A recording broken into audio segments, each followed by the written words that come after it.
our first glitch. I have no idea what's happening right now. There we go.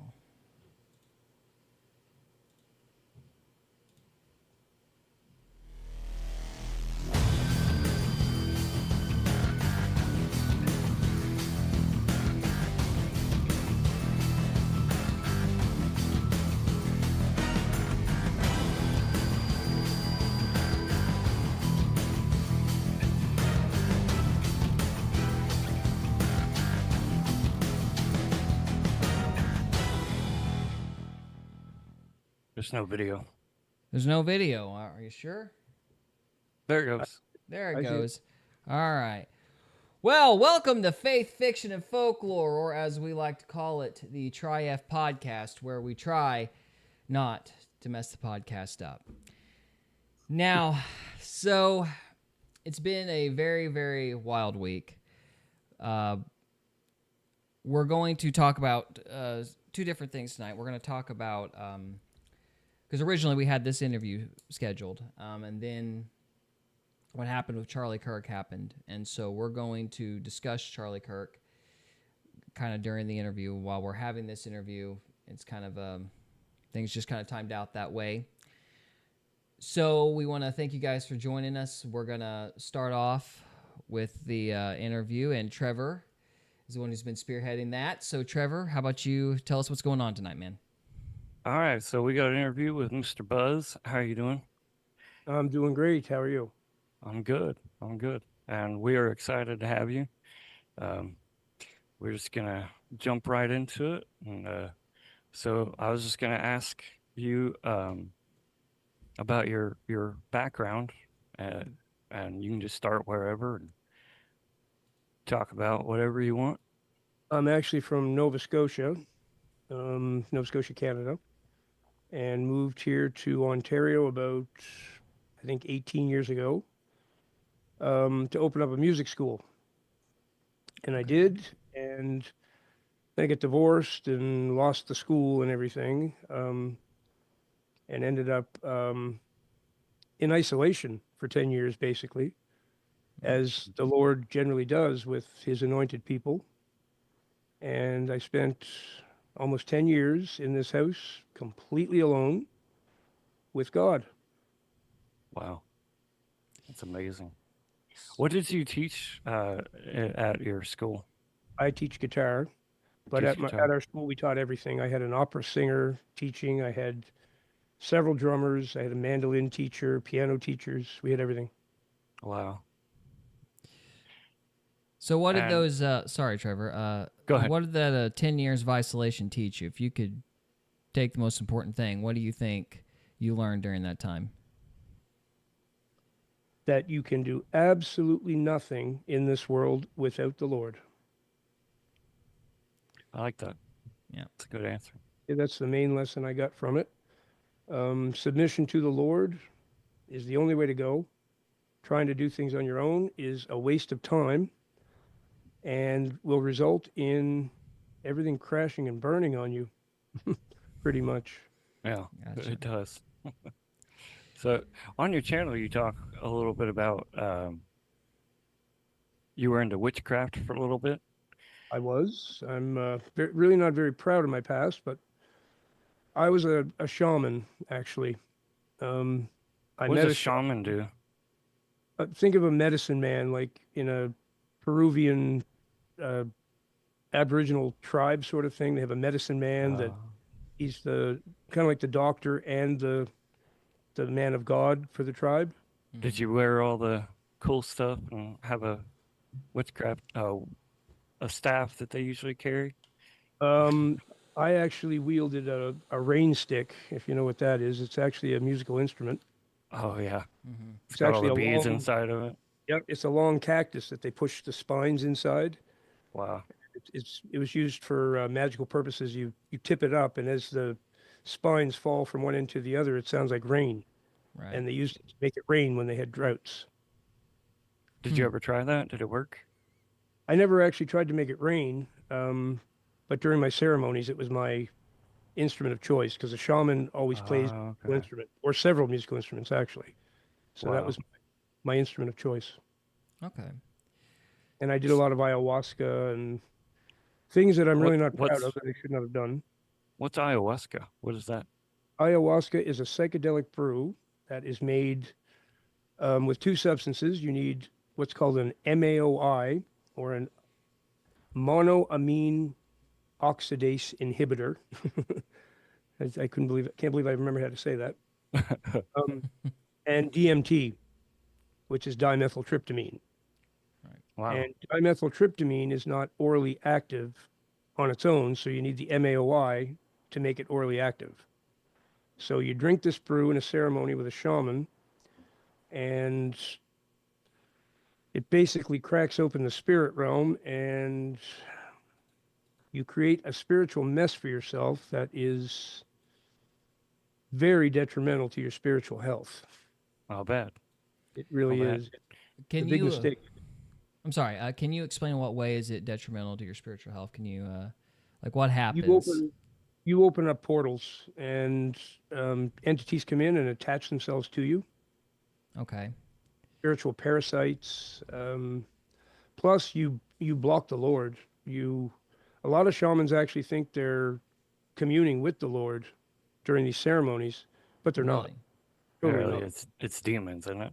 Yeah, it's evil entities from other places, and it took me several years to get things right again, to find my way back to God, and clear up the spiritual mess that I'd created by doing things like that. And then I get into actual sorcery, and I used to cast sigils, which are abstract pictorial representations of an intention. Okay. And then they have to be um, put into the subconscious mind. And it's a process I'm not going to explain because people are liable to try it, and I don't want anybody to. Right. Sure. I'm really not Sure. trying to Yeah. glorify this stuff at all. I'm trying to say it's a very bad idea. Yeah. It is a But I bad get into idea. doing that, and everybody who's into sorcery knows sorcery is a boomerang. You send it out, and it comes back. And when it hits you, it will destroy you. And it almost killed me. Literally almost Uh, killed me. Really? What happened? Made me sick. It destroyed my marriage. Made me lose my business. Took away my friends. Took away all my students. Okay. You name it. It destroyed me completely. Sent me heavy into addiction. I get into bad drugs.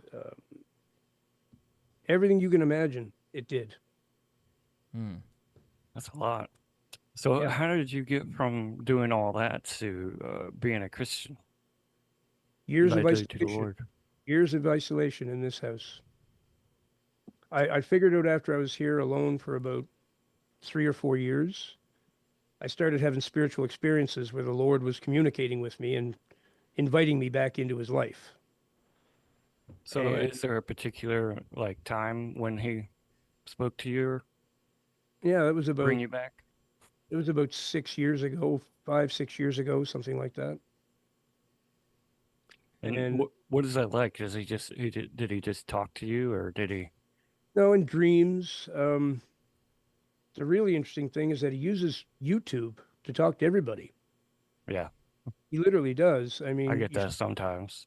I can sit here and say a prayer, and then I'll even say in the prayer, I'm going to look in my feed right after this prayer, Father, and whatever you want to say to me, just say to me that way, and I'll hit the YouTube icon, and the next thing, the first video that comes up answers my question.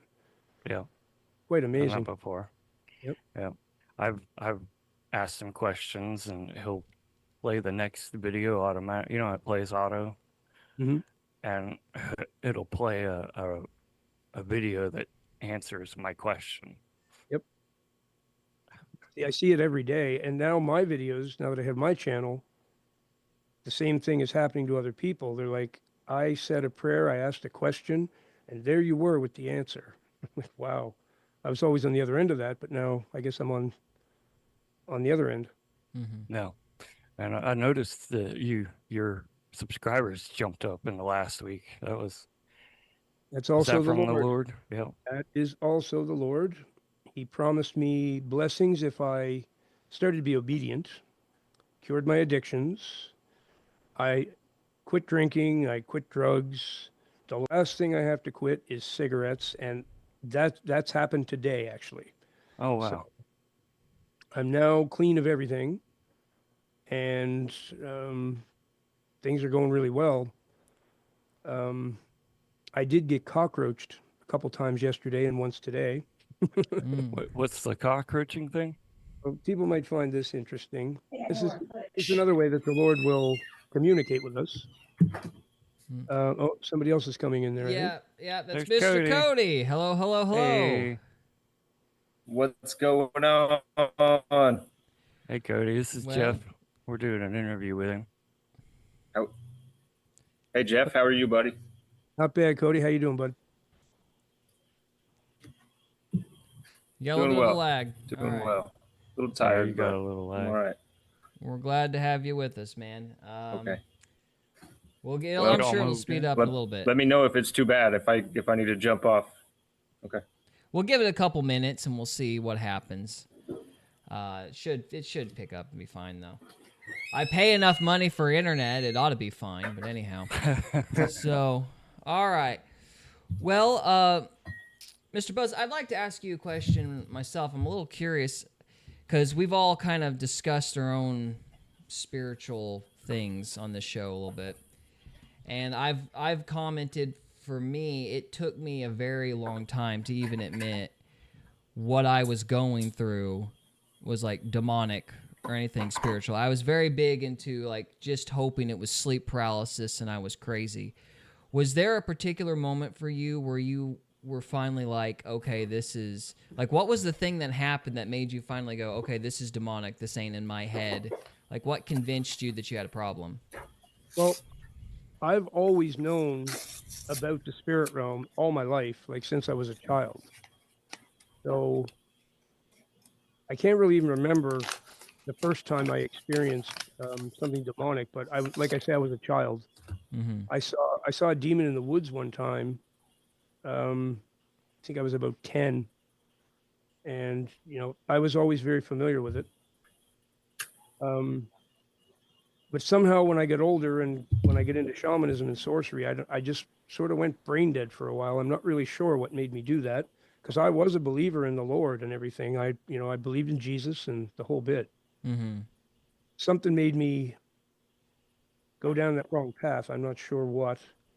But then here in the early days when I moved into this house, I was on hard drugs. I was on methamphetamine. Mm. That's a conduit for demonic activity, a big conduit for it. Yeah. Can you explain how or why it's that way? Well, it's pharmakia. So Okay. pharmakia is sorcery through drugs. Okay, so it it its origins are in the pits of hell, literally. It is the devil himself who gave this to humanity. Okay. And when people are on meth, it literally opens portals, just like I said the ayahuasca does. It's the same thing. And here's the thing about it. When you're right with the Lord and everything is good, you are covered with the blood of Jesus and nothing can touch you. So when demonic activity starts, that means the Lord has pulled back his protection just enough to wake you up. So he'll let the demons in, maul you in bed or scare you in the middle of the night or give you horrifying nightmares or whatever's happening. That's an indication that the Lord is not protecting you fully. And because I had shamanic training, that was something I actually learned in shamanic training. When it started here, I got mauled by demons in my bed several times. And I mean literally mauled, scratched, Really? terrified. Oh, it's the worst thing ever. It's horrible. I can't even explain it. So It actually happened to me the other night. The Lord was trying to wake me up about something, and he got my attention really quick. Wow. I literally had black demons, excuse me, black demons flying around my room. I woke up and out of the corner of my eye, I saw one just flying around in circles, and then a second one. And then I got the chills going right through my body. Yeah. And I went, oh no, here we go. Because it happened to me years before.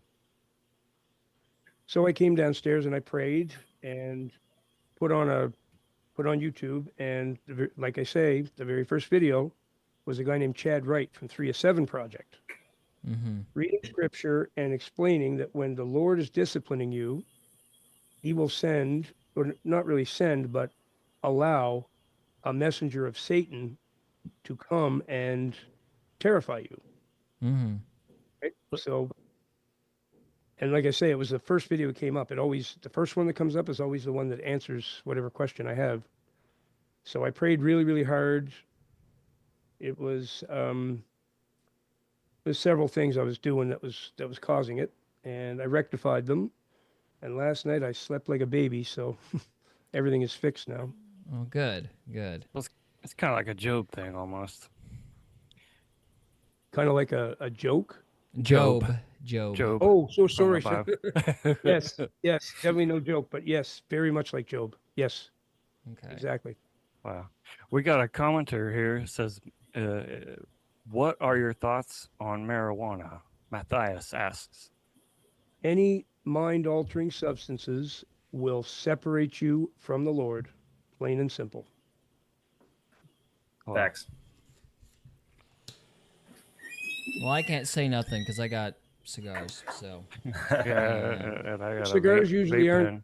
They're not supposed to be inhaled, though, right? You're supposed to just enjoy the flavor of the smoke, and then, yeah.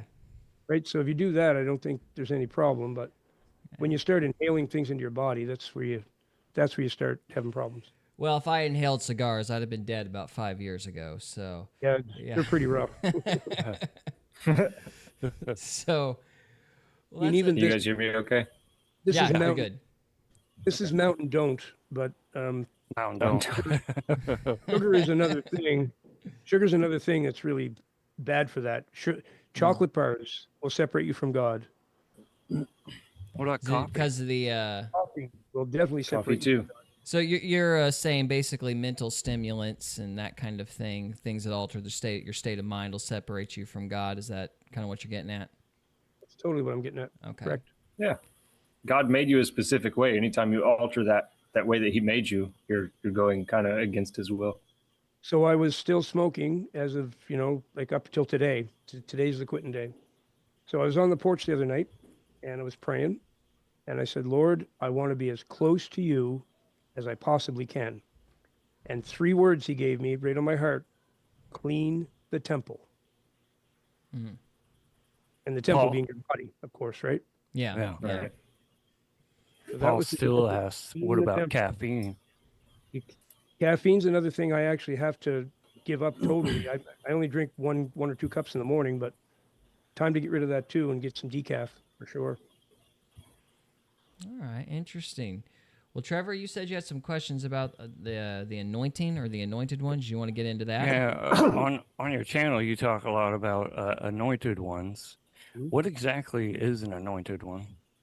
An anointed one is just a regular human who the Lord has a special purpose for down here. And because he has a special purpose for that person, he will give them, this is going to sound funny to a lot of people, but he will give them a very rough childhood, teenage years, and young adulthood to whip them into shape for whatever is going to come. Okay, so anointed people will go through addiction. They will go through usually some abuse when they're kids. They'll get beaten by their parents. They'll go through everything you can imagine. Some of them end up homeless, like really a really rough life. And every anointed person I've ever met has gone through that. But because they're anointed and the Lord is planning to use them later, he will protect them, save their lives over and over. My life's been saved, I think, 8 times. And I mean literally saved in supernatural ways. He's also saved me from overdoses, and he saved me like 8 times. Wow. Well, then this anointed person will end up in isolation, as I said I did. And during that 5, 10, 15-year period of isolation, however long it is, it's different for every person. The Lord does what we call collaging you getting you ready for your purpose. And then as you become ready for your purpose, it's kind of like a death and rebirth. He kills the old you and rebuilds you into a new person. Okay. Then he will use you in a certain way to do his work, and he will bless you like you can't even imagine. And your reward comes later in life. Your first part of your life as an anointed person, not fun. The rest of your life is better than you can imagine. That's usually how it goes. So has he told you what your purpose is? I'm doing it right now. Doing it right now? My channel and the ministry, right? And I'm a musician, so he's going to use me to sing songs to glorify his name. Amen. Amen. So I've heard other people talk about the chosen ones. Is that the same thing? Same thing. Yep. Yeah, I So- don't like the word chosen ones because, it sounds like, I don't know, it sounds like you think you're special or something, right? There's no difference in an Right. anointed person and a regular person. Everybody's equal. It's just that the Lord has special. We're soldiers, right? We're here to fight in the holy war, and that's what's going on right now. Is the biggest spiritual battle of all time, which is why, as you mentioned, Charlie Kirk. That's why he was murdered, right? No. This is part of the spiritual war. Yeah, it is. We're all in a spiritual war. Absolutely. So some would argue with the chosen ones and the anointed ones. Some would say that that's just anyone who wants to follow Jesus. Is that Well, no, I don't. I mean, I think he can anoint you, even if you're not anointed to begin with. If he sees you being worthy of that all of a sudden, I believe he can anoint anybody he wants, right? okay? So, yeah, even if you're not an anointed person, you could probably end up one. I like that. Heck yeah. I lost my train of thought. That's right. I'll pick something Sorry. up here. No, you're good, man. You're good. So we talked a little bit about speaking of Charlie Kirk. Before the show, we talked a little bit about discussing the nature of evil, and I'd like to talk about how evil is kind of a sentient, active element in the world that's interacting with human beings and that sort of thing. What was there anything in particular during your time in witchcraft that would have demonstrated that fact or kind of brought that idea out? Did you have any sort of interactions with those kind of, I guess you'd say, malignant forces that demonstrates kind of how sentient they are? Absolutely. So I was deceived thinking that I was this really talented magician, right? And I would do ceremonies, and the first time something really wild happened, I had an altar set up with a bunch of candles. Something told me just do this, and I suddenly put my hands above the candle flames, and I raised my hands up like this. And as I did, the candle flame got higher and higher and higher, following my hand. Whoa. Wow, okay, I'm pretty powerful now, aren't I? Like I was all impressed with that. That's just demons that I'd invoked, Right. deceiving me, right? Making that happen, getting me all excited, thinking I'm doing something good. So then I actually did another ceremony and literally invoked a demon that lived in the house with us. Wow. That's the one that wrecked my marriage and destroyed everything. Was part of the reason my wife left. She didn't like living with a demon in the house, which Yeah. can't blame. I really can't blame her for that. Right. Was you And ever able to get rid of it? no, I think it might still be in the house. They end up what Aleister Crowley used to call bricked up. He used to leave Oh. them bricked up in the house when he'd invoke them, and then he'd have to leave, so he'd just leave them there, and they couldn't get out. He trapped them somehow. And So I it's- think that's how this one ended up. I wouldn't want to go in that house to this day, actually. So it's a type of curse almost. Absolutely. And it showed itself many times to either 8 or 9 of my friends actually saw this thing. Were they seeing the Wow. same That's kind a of powerful image? one. Sorry, I didn't hear that. I was asking, did they see the same Right kind here. of image or entity or anything No, like that? it appeared as different things every time. Okay. There's a fairy to one person. It appeared as a ball of light to other people. Bro, It appeared I've as a seen a ball of light. soldier. Have Did you? you? Yeah, in the That's pretty barn. common. That's a pretty common form for them to take, actually. It was pitch black, and there was just like this blue orb, and it appeared on the wall and just like shot across the room. It was Yep. wild, dude. That's exactly That that's the same thing. That's what I mean. Yep. that place was super haunted. Uh, Yep. what, what, Haunting is a real phenomenon. I mean, Mhm. I've experienced entities like that at least a half a dozen times. They're very, Yeah. very real. Unfortunately, they're very real. Yeah. So my opinion on this is the lower that you as a person are vibrating, or the more sin you're involved with, the more you resonate with that frequency. So Correct. like at this point in my life, I don't see haunting stuff. Mhm. I just don't see it. But like Mhm. before, I used to see ghosts and stuff a lot. So do you think that's I what do think you think about that? if you're right with the Lord, you're going to be protected completely, and He'll put a Right. force field around you. But when you get out of alignment with God, like I said, that's what happened to me just a few nights ago. He wanted to get my attention, so he pulled back the protection and let some demons in. So I had them flying around my room the other night. They're Yeah. gone now. He just let them in to wake me up, right? You're being Yeah. prideful. You're lusting after the girls walking down the street every day. You're doing this, you're doing that. So, yeah, Sure. it's the Lord isn't the one doing it to you, but he's allowing it to happen. When you say that allowing it to happen, you don't think it's like it's on us? Well, it is, Like but when we that's why the Lord's allowing it to happen, right? He's disciplining you. okay. I did a video about it the other day and included the scripture that Chad Wright used in his video. It's 2 Corinthians, I forget which verse, but it's in 2 Corinthians, and it's something the Apostle Paul. I wish I could remember how to quote the verse. Something about a thorn in my flesh because the revelations were so spectacular or something.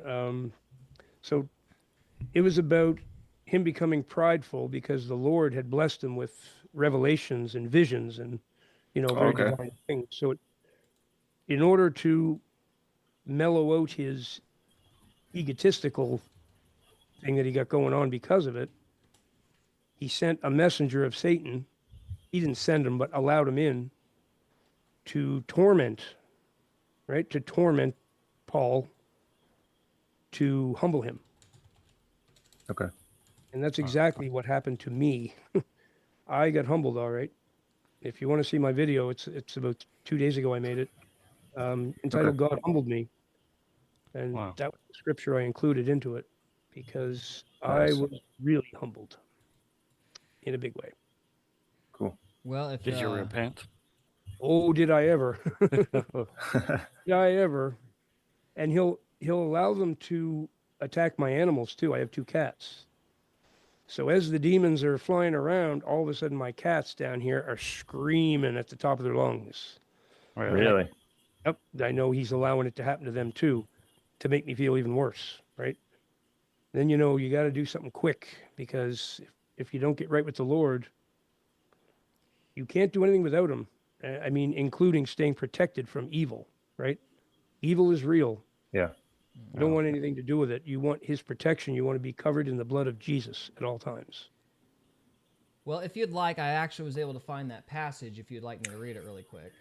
Yeah, please. Okay.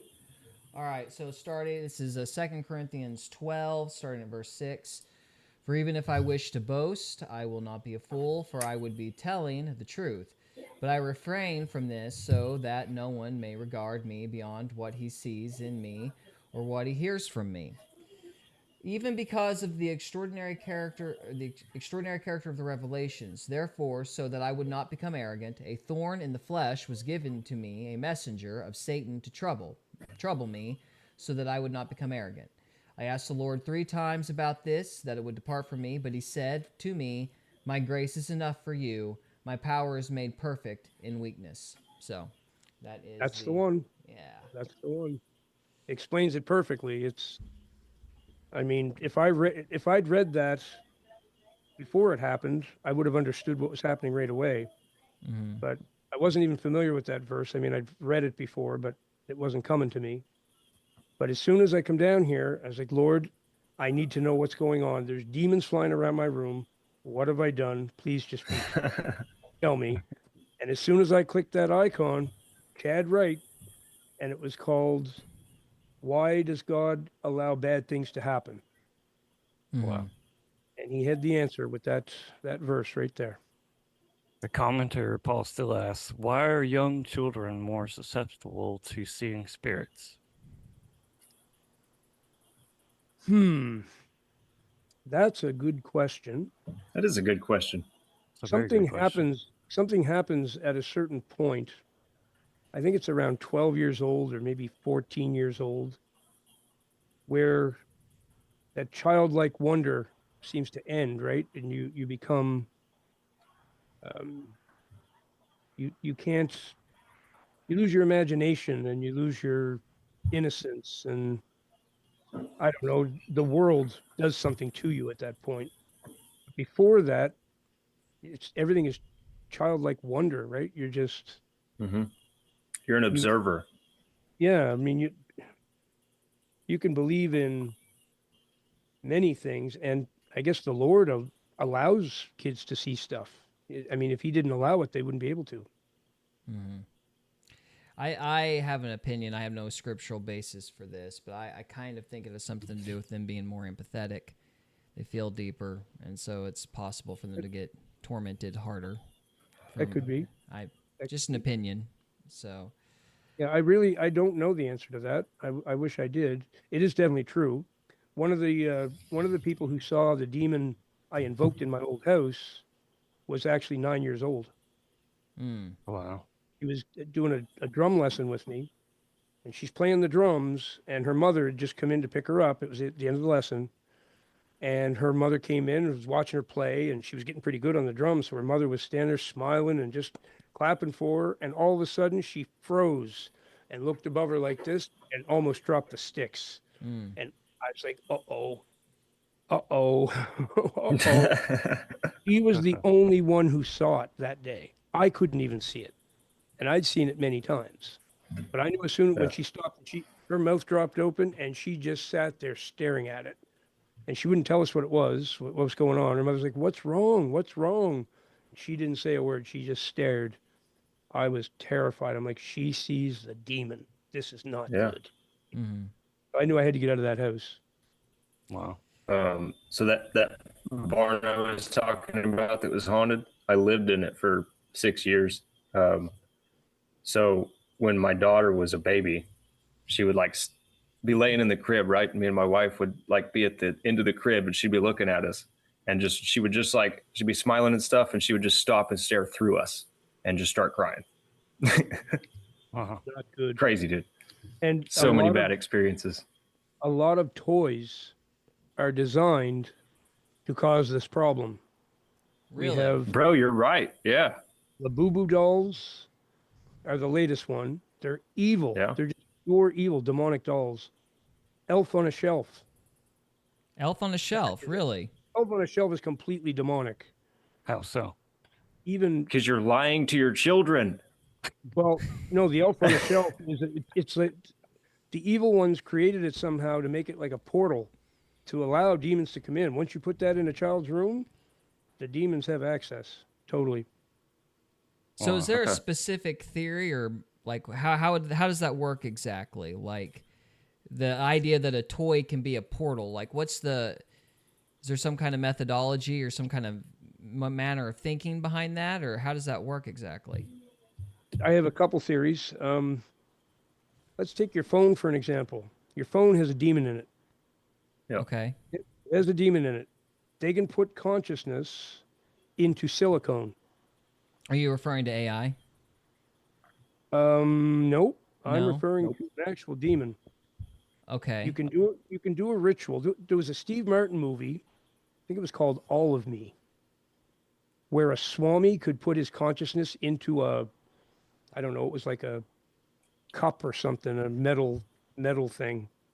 And he could put his consciousness into that, or he could put it into someone else's body and take their consciousness and put it into his body.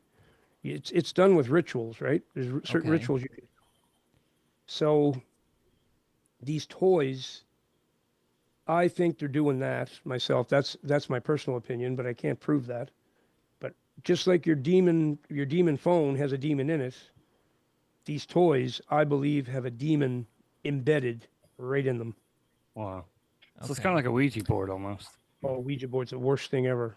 That's the worst thing ever. So, Have you ever So messed with I've kind of.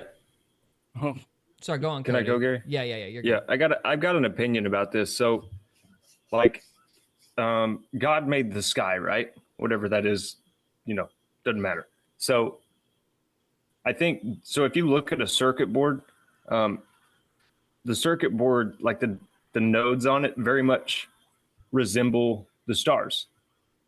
And I think that whenever they make electronics, they're copying and inverting what is in the sky. And I think that's what demons come through. So, like, to say it's an elf in the shelf or elf on the shelf, it goes against what I've always thought. But I mean, I guess there could be some kind of ritual behind that. With the Well, idea, like I say, it's I'm sorry. just a theory. I don't have any proof of any of that or any way Right. to really fully explain it. It's just from my time in shamanism, the things I learned. I know it is possible to put consciousness in silicone for sure. Would Okay. the I idea mean, hey, that's fair. be behind like an idol in the home? Would it be the same kind of concept as an idol in the home?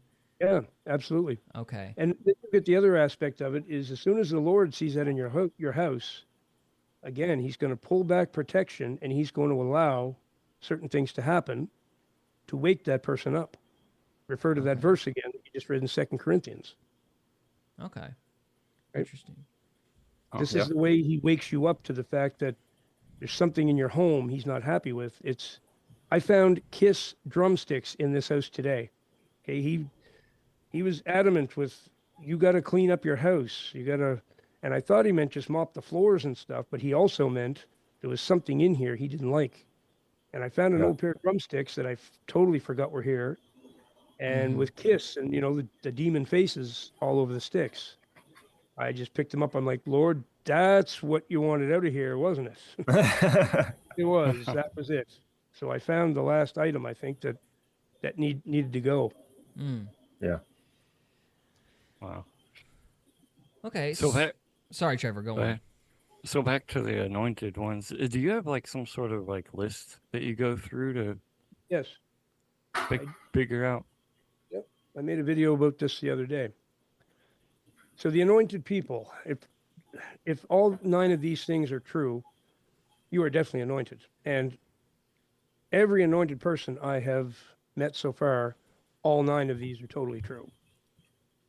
And the Wow. chances of all 9 of these being true for somebody is, unless there's something like that going on, would be pretty hard. Anyway, number 1 is the person has never fit in their whole life. They're the outcast from the very beginning. Not only are they the outcast, they're probably the black sheep of the family, and they've been used as a scapegoat by the whole family. Number 2, even when they're a child, they know they have a special purpose on this earth. They start thinking about that when they're maybe 3 to 5 years old. They know that in the future, they've been put here to do something very important. Number 3, they have a heightened intuition and are able to solve problems. They can be 5 years old and they can solve problems better than their adult parents can. And this will make everybody jealous. Everybody's envious and jealous of them all the time.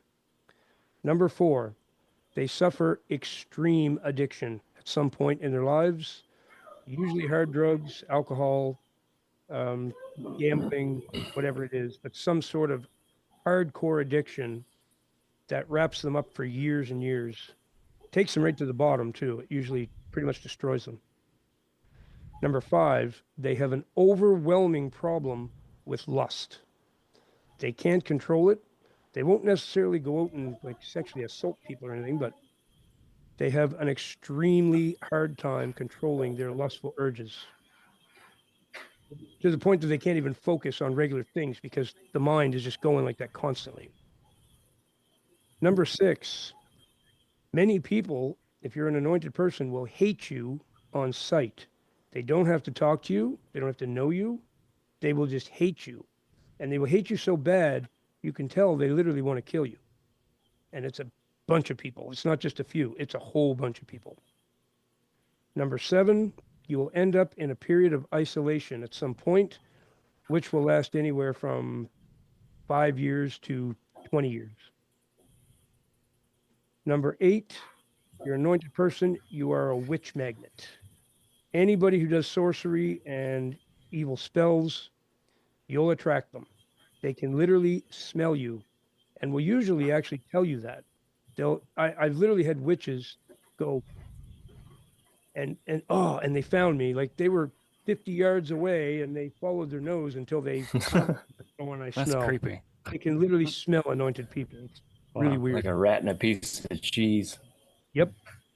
And number 9, if your life has been saved multiple times, and all the other things are true, you're anointed. You said your life has been saved how many times? 8? 8. 8 times? Wow. Most of them overdoses. One of them was, well, I'll tell you, it was a car accident.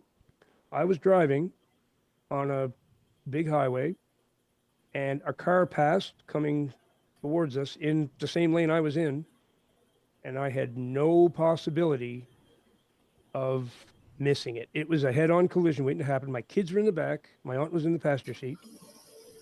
All of us, literally, we saw we're doing 110 kilometers an hour. We all kissed our butts goodbye. We said our prayers. It was over. We went through the car, guys. We literally went through the car. And I'm still driving, and we all thought we were dead.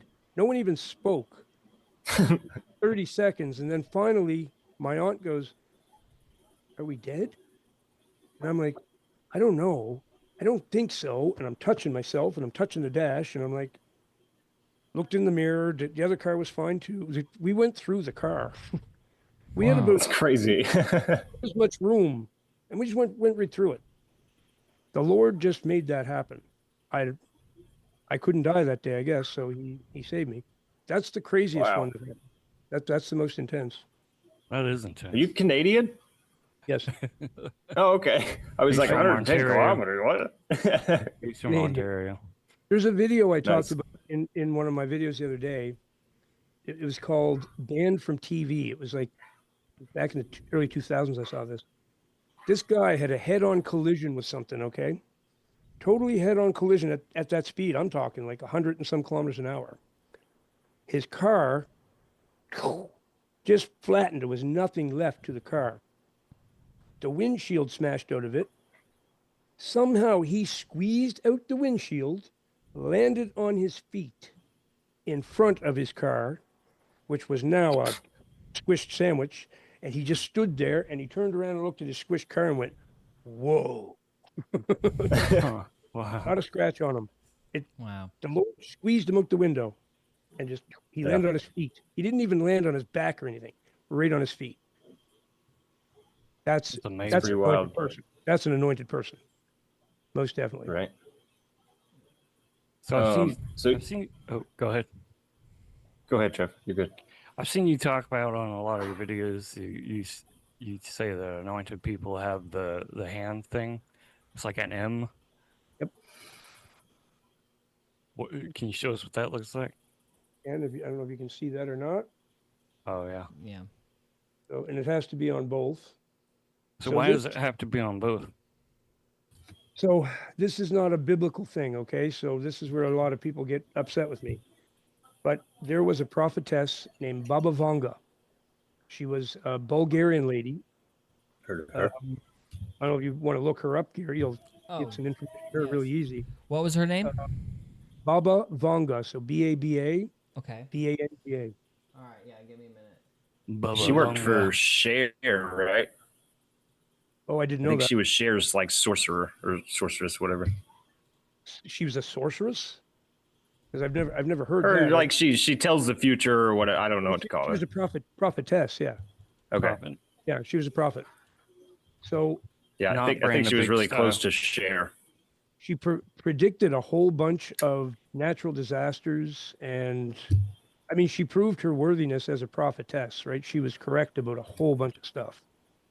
So she's the one that told the world that these W's, they're not M's, they're actually W's, mean you are one of God's anointed people. So that's where that came from. So since I've been doing this, anointed people come to me. I use this list mostly, but there's even more things. There's like 12 or 15 different things I can ask them. That guarantees me that they're anointed. And then I check their hands, and every single one has the W's.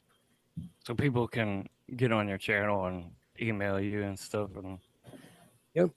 you'll set up an appointment with them. And Well, I was trying to until there's now 500 emails and I don't know how many texts. your channel They- blew up in the they last week, literally- hadn't it? My texting app literally got shut down because I exceeded the terms of service or whatever. Wow. So Mm. it's not even working at the moment. So I was They're, wrong about the Baba Vanga thing. That was somebody else. oh, okay. All right, Yeah, well- there's nothing evil about this woman. She's a little old Bulgarian woman, very close to the Lord, and made a lot of predictions, a lot of prophecies, which were all correct. Okay. They were all Well, I've got a Okay. brief Wikipedia thing. Of course, it is Wikipedia, but this is short notice. So the synopsis of her is a grandmother, or her name was kind of commonly known as Baba Vanga or Grandmother Vanga, was a Bulgarian attributed mystic and healer who claimed to have foreseen the future. Blind since her teenhood, she spent most of her life in the Rupatite area in Basilica Mountains in Bulgaria.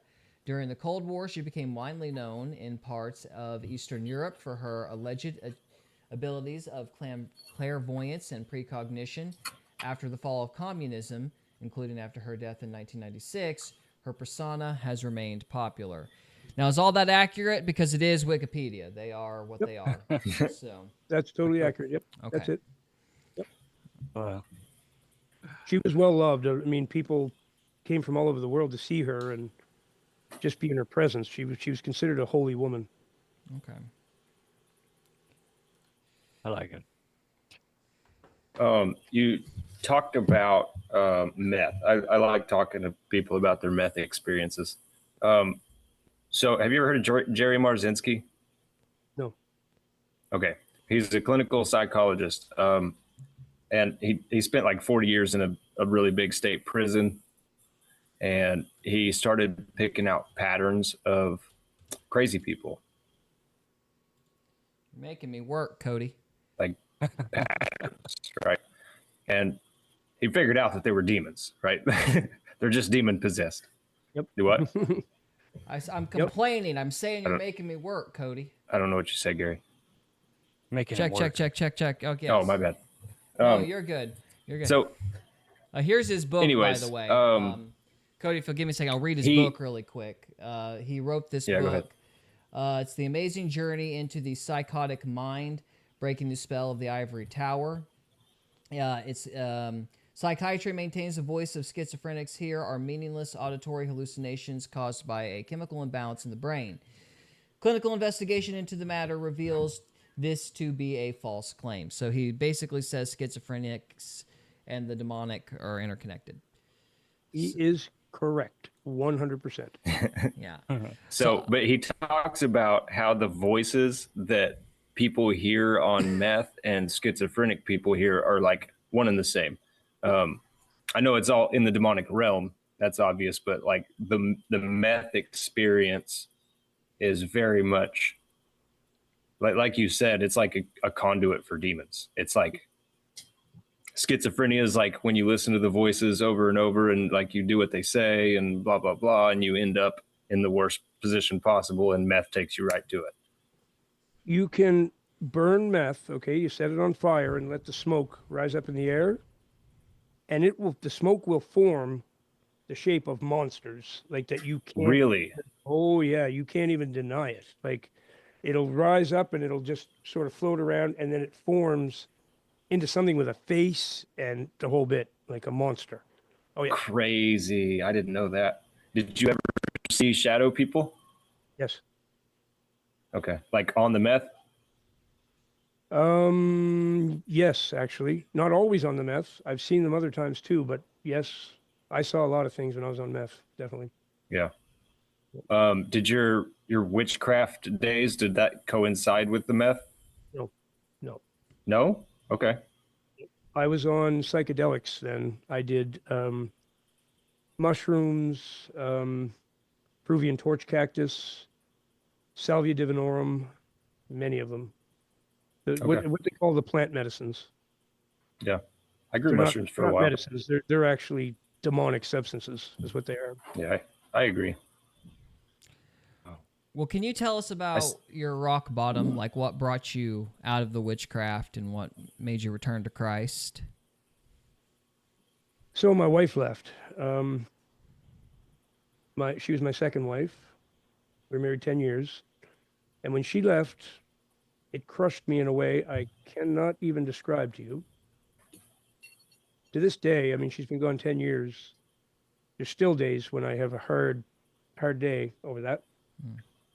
And at my rock bottom, I was living in another house that I rented from a guy.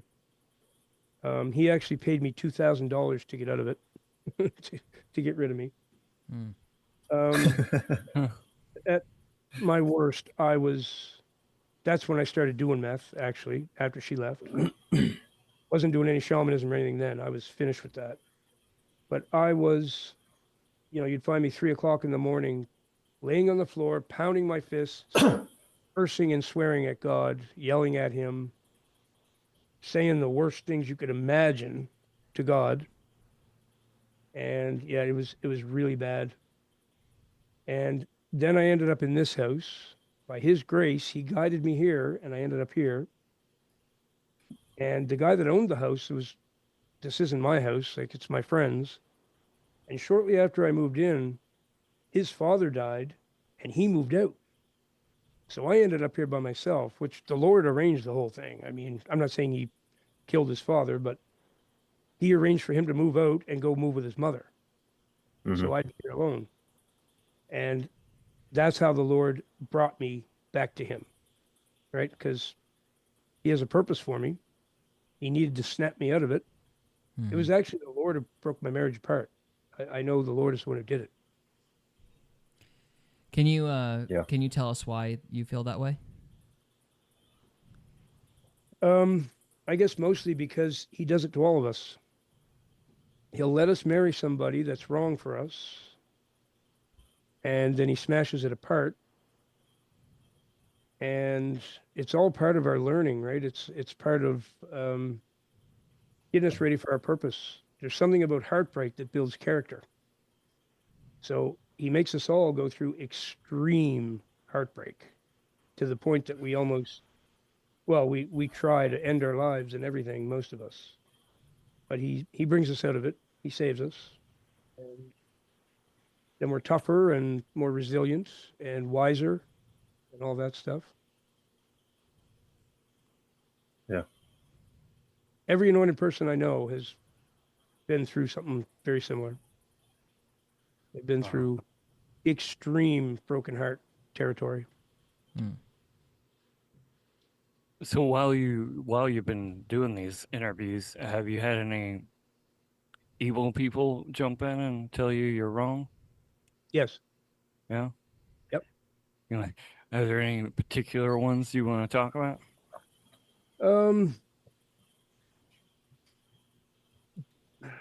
No, I don't want to give any power to it.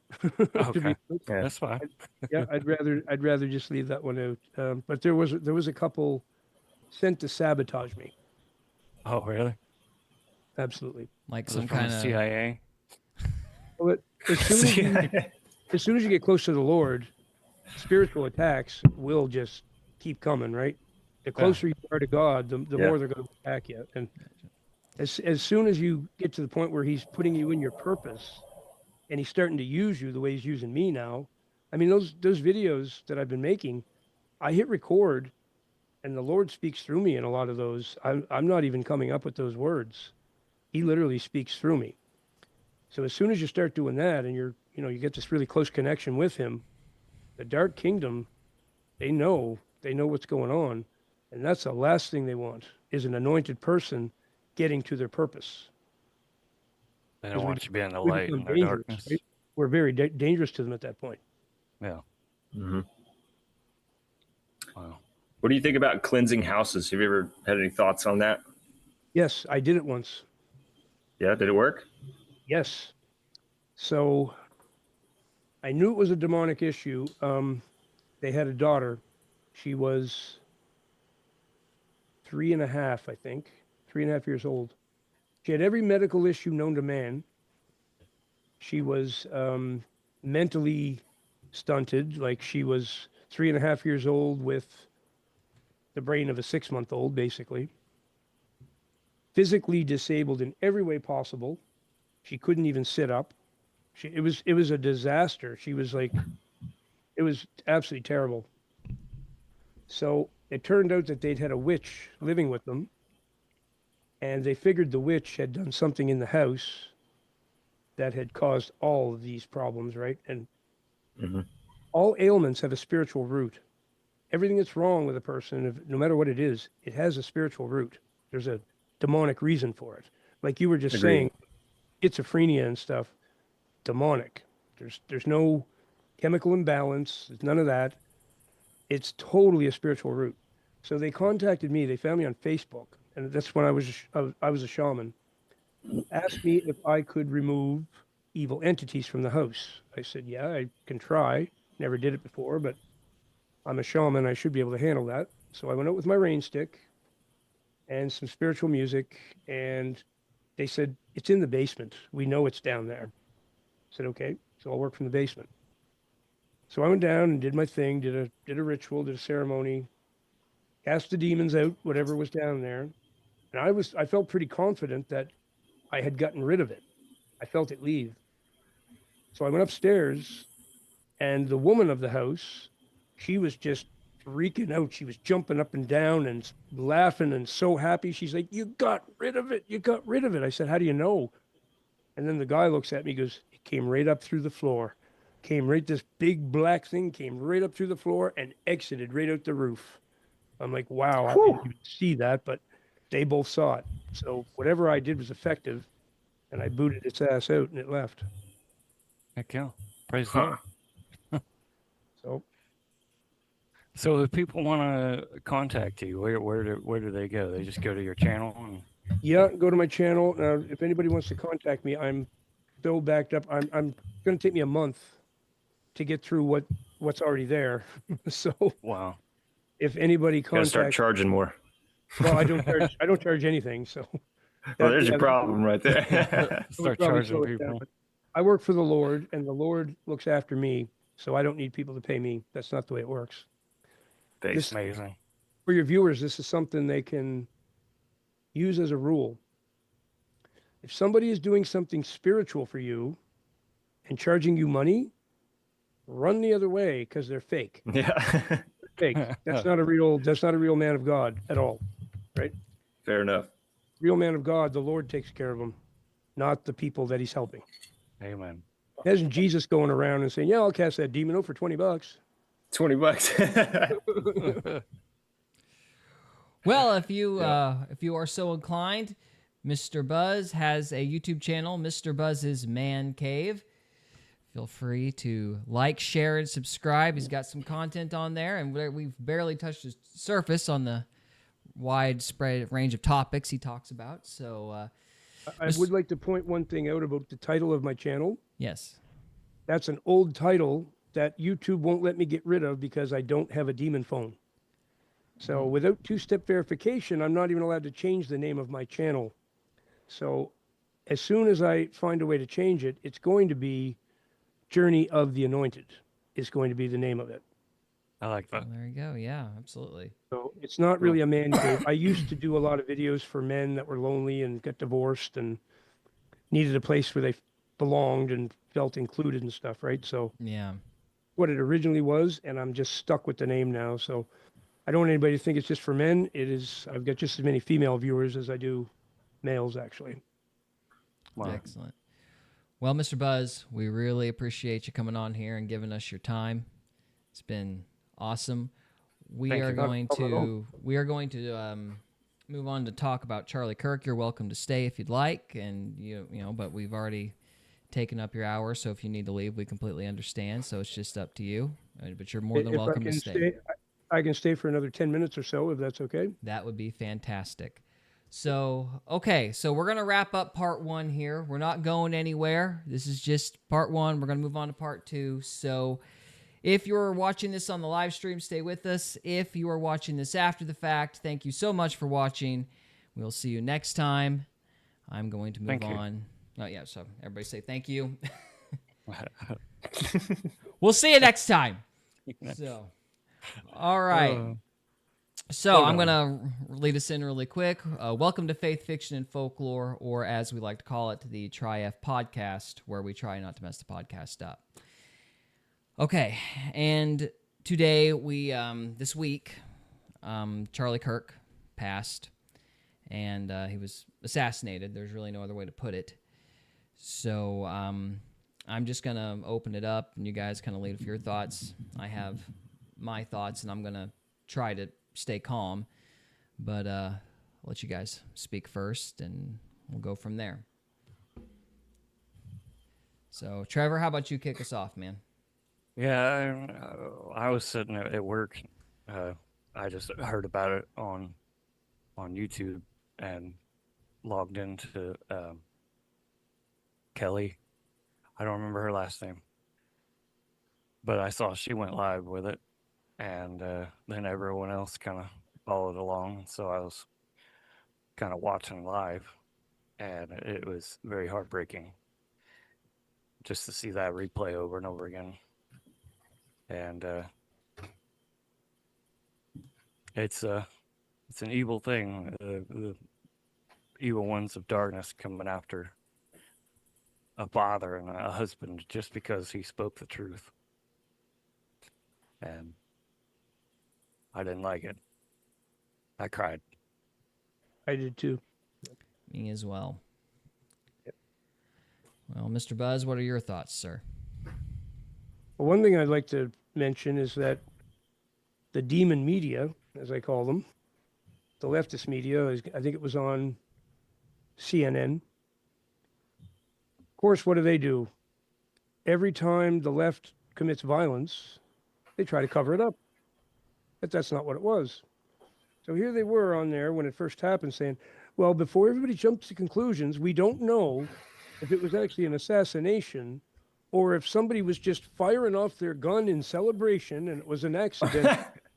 And I'm like, Yeah. Yeah, how that do was you irritating. people look at yourselves in the mirror when you get up in the morning? How do you look at yourself in the mirror when you know you're lying to the whole world like that to cover up a cold-blooded murder? It just blows my mind how evil these journalists are. Not journalists, I still call them journalists. They're something else. Mercenaries. They're mercenaries. They're walking billboards, and they read a teleprompter, and They're that. demon-infested evil ones is what they are. Mhm. These people are so evil, it's unbelievable. No And doubt that's about one that. thing that really, really bothered me was seeing that. I watched Joe Rogan's Joe Rogan's reaction to it, and it really shook him up. He had Charlie Sheen on. Oh, yeah, I saw that. They found out about it, and the thing that people are really worried about now is a civil war. Right? This is Yeah. gonna spark some violence of some kind. Something's going to happen, and I think that might be part of the reason it was done, was actually to stoke the flames of civil war. So That's I what don't they know want. but Charlie was a good man. He went in those universities with all kinds of courage. It takes courage to go there, and I mean, even if they're not shooting you, they're throwing stuff at you. They're like, they really, these guys, Michael Knowles, another one. You got to have serious courage to go in one of these demon-infested universities Yeah.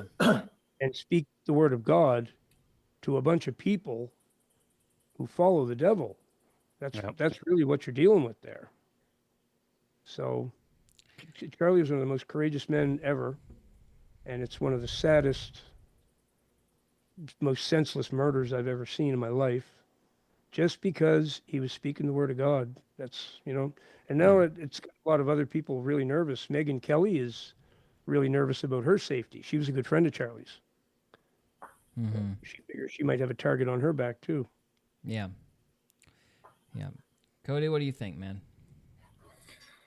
Oh man, I saw the clip of it happen once, and I don't want to see it again. I think there's something to that. The more you watch it, the more it's gonna stick in your head and mess with you.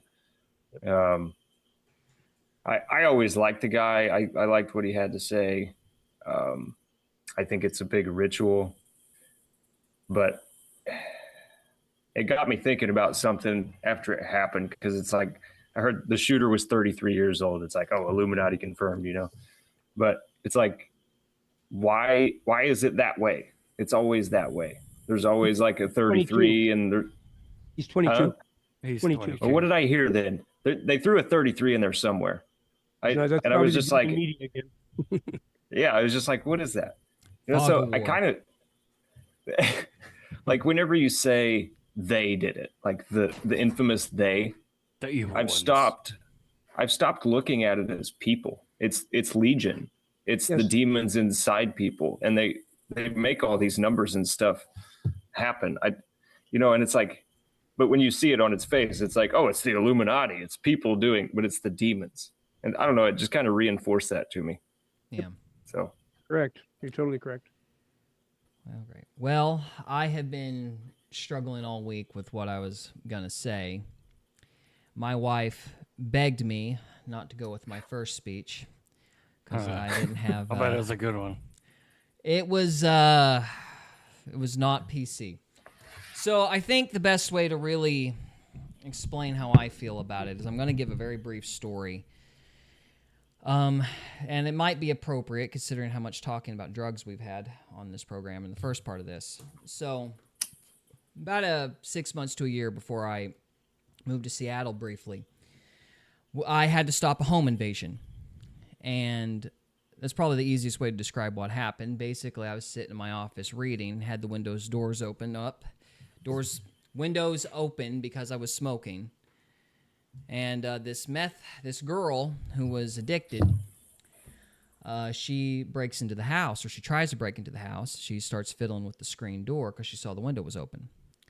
So I get up, and long story short, I don't need to go into the whole thing, but I closed the windows, called the cops in front of her, and she left.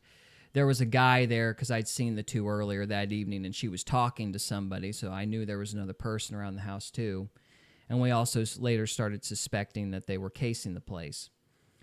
I bring all that up because when it was happening,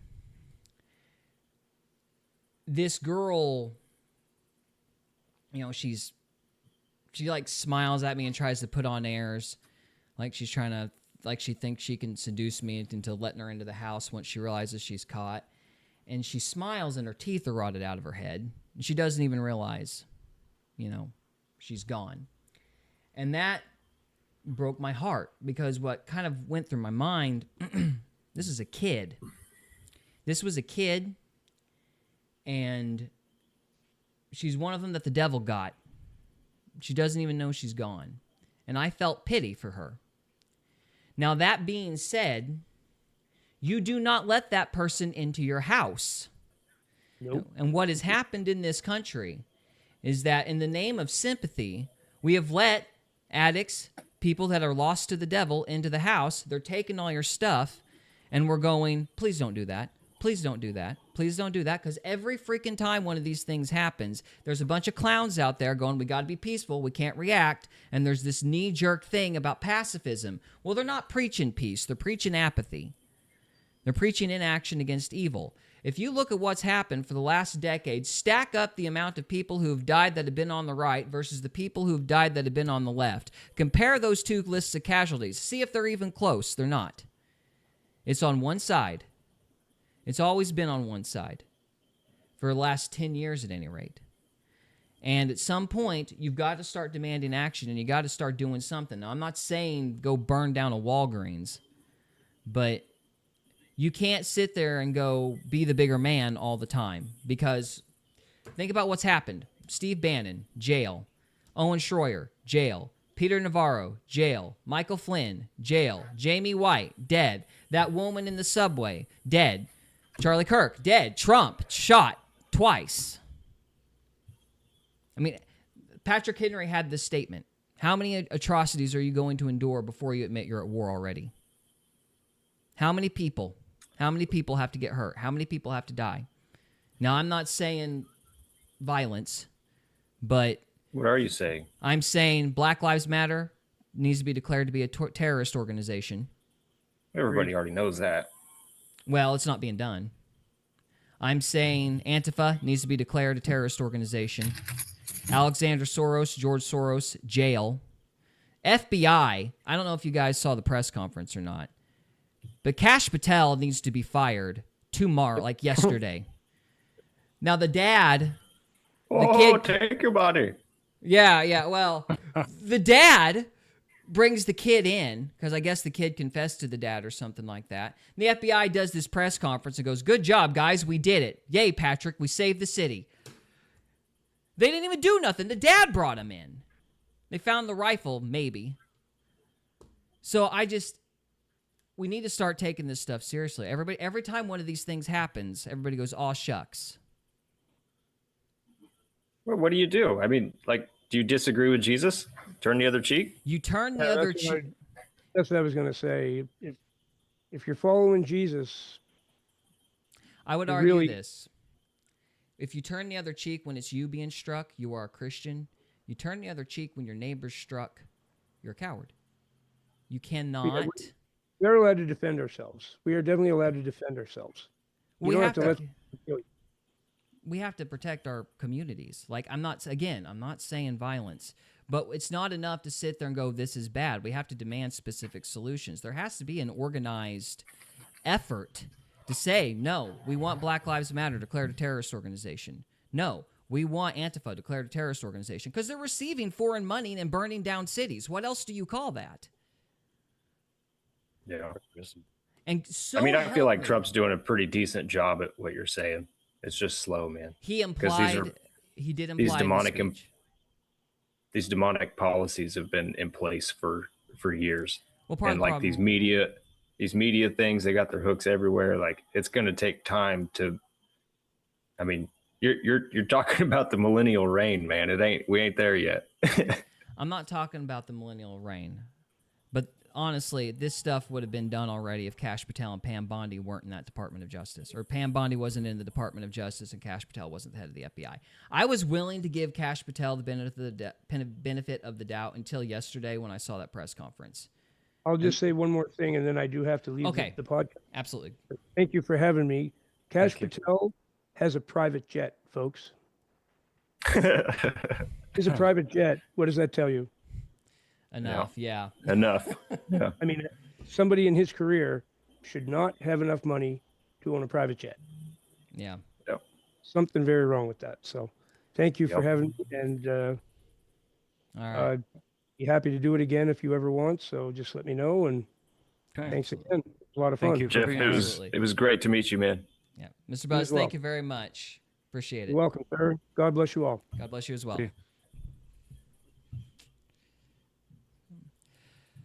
Okay, so no, I am not saying we need to burn down a Walgreens, but so help me. And this is the other thing I wanted to say. So help me. If that dad blame legislature, because you know there is some sleazy politician going, guess what I did, guys? I decided to write the Charlie Kirk law. So help me, if we get the Patriot Act 2.0 called the Charlie Kirk bill, I'm going to lose my mind. Wow. So help me. Yeah, I mean, hey, this was basically on the anniversary of 9/11, so I Oh, wouldn't be yeah. surprised. Yeah, Yeah. Illuminati confirmed, Cody. Good Right. night. So, no, I mean, there have to be, it's not enough to sit there and go, we got to be the bigger man. Again, I'm not saying burning down a Walgreens, but whatever we do, there needs to be a specific and focused plan. And there needs to be people screaming their heads off until that's done. Like people screaming I their think heads public off. hangings would fix that. Firing squads, public hangings, castrations. I'm a fan of whatever. Just, there's got to be a demonstration. And if you want, because the thing is, the longer you go on without some kind of like disincentive, if you don't use the system to fix the problems, there is going to come a point where you can't use the system anymore because you've lost too much ground. We're Yeah. getting to that point. Like, we had a run of the board, and we still can't get the FBI to do its job. I mean, these people, the dad turns the kid in, and the leadership of the FBI and the local cops are like, congratulations, guys, we did it. They brag on themselves for half an hour. Oh yeah. I'm like, remember hearing what about do you people actually do? Like, what is your job? What is the FBI's job exactly? I'm sure whatever it is, it could be handled by another department. These people need to be gone. The dad turns his I son think in, it's- and they take credit for it. What a bunch of clowns. Right? The Overglorified FBI and the as this. CIA are there to mitigate the will of the demonic realm. They're here to make it real. That's what like MK Ultra is. MK Ultra is all like getting you in the within the will of the demonic realm. Like that's the whole purpose of it. And that was a CIA project. So there you go. I think that you can. This is my big issue with pacifism, and I want to say this.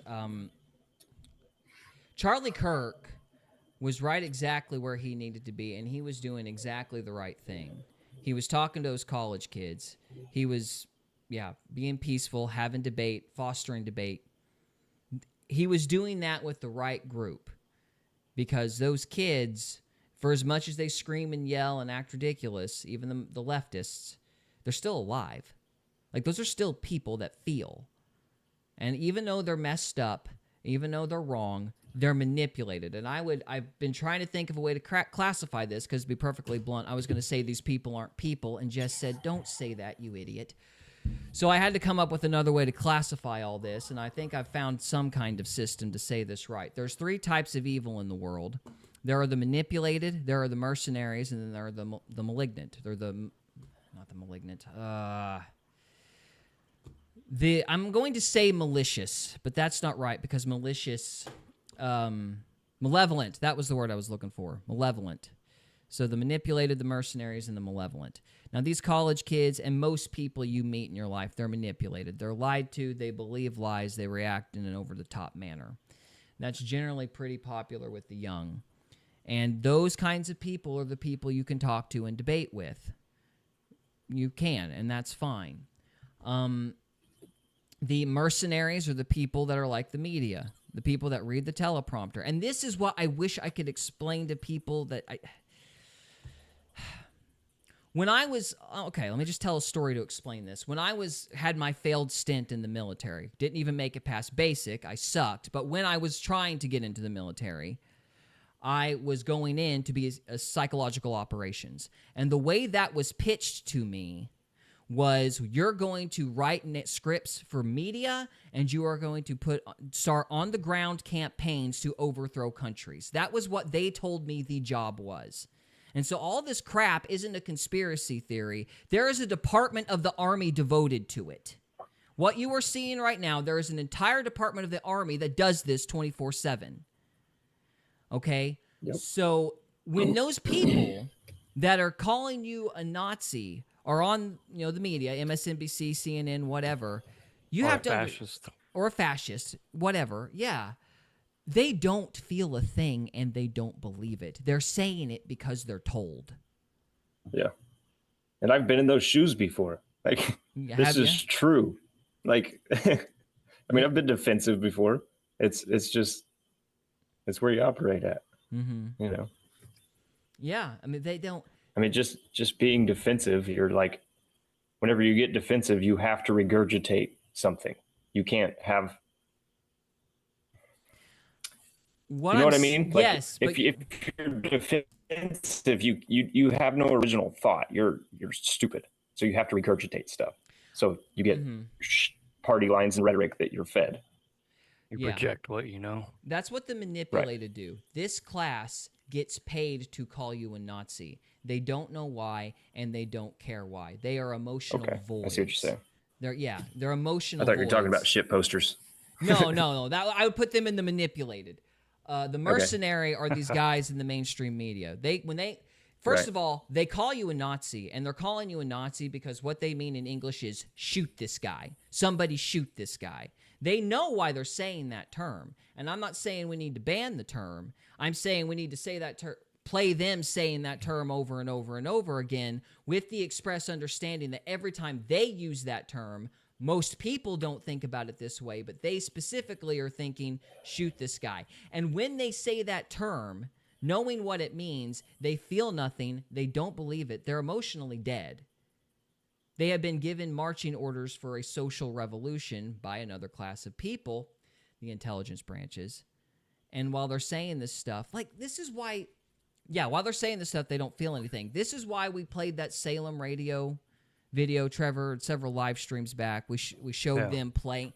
There's a specific way that happens. The intelligence operations talk to the NGOs and the government agencies. The NGOs and the government agencies talk to the corporations, like Salem Radio. Salem Radio writes the script. The script gets sent to the teleprompter people. The teleprompter people read it to the news media.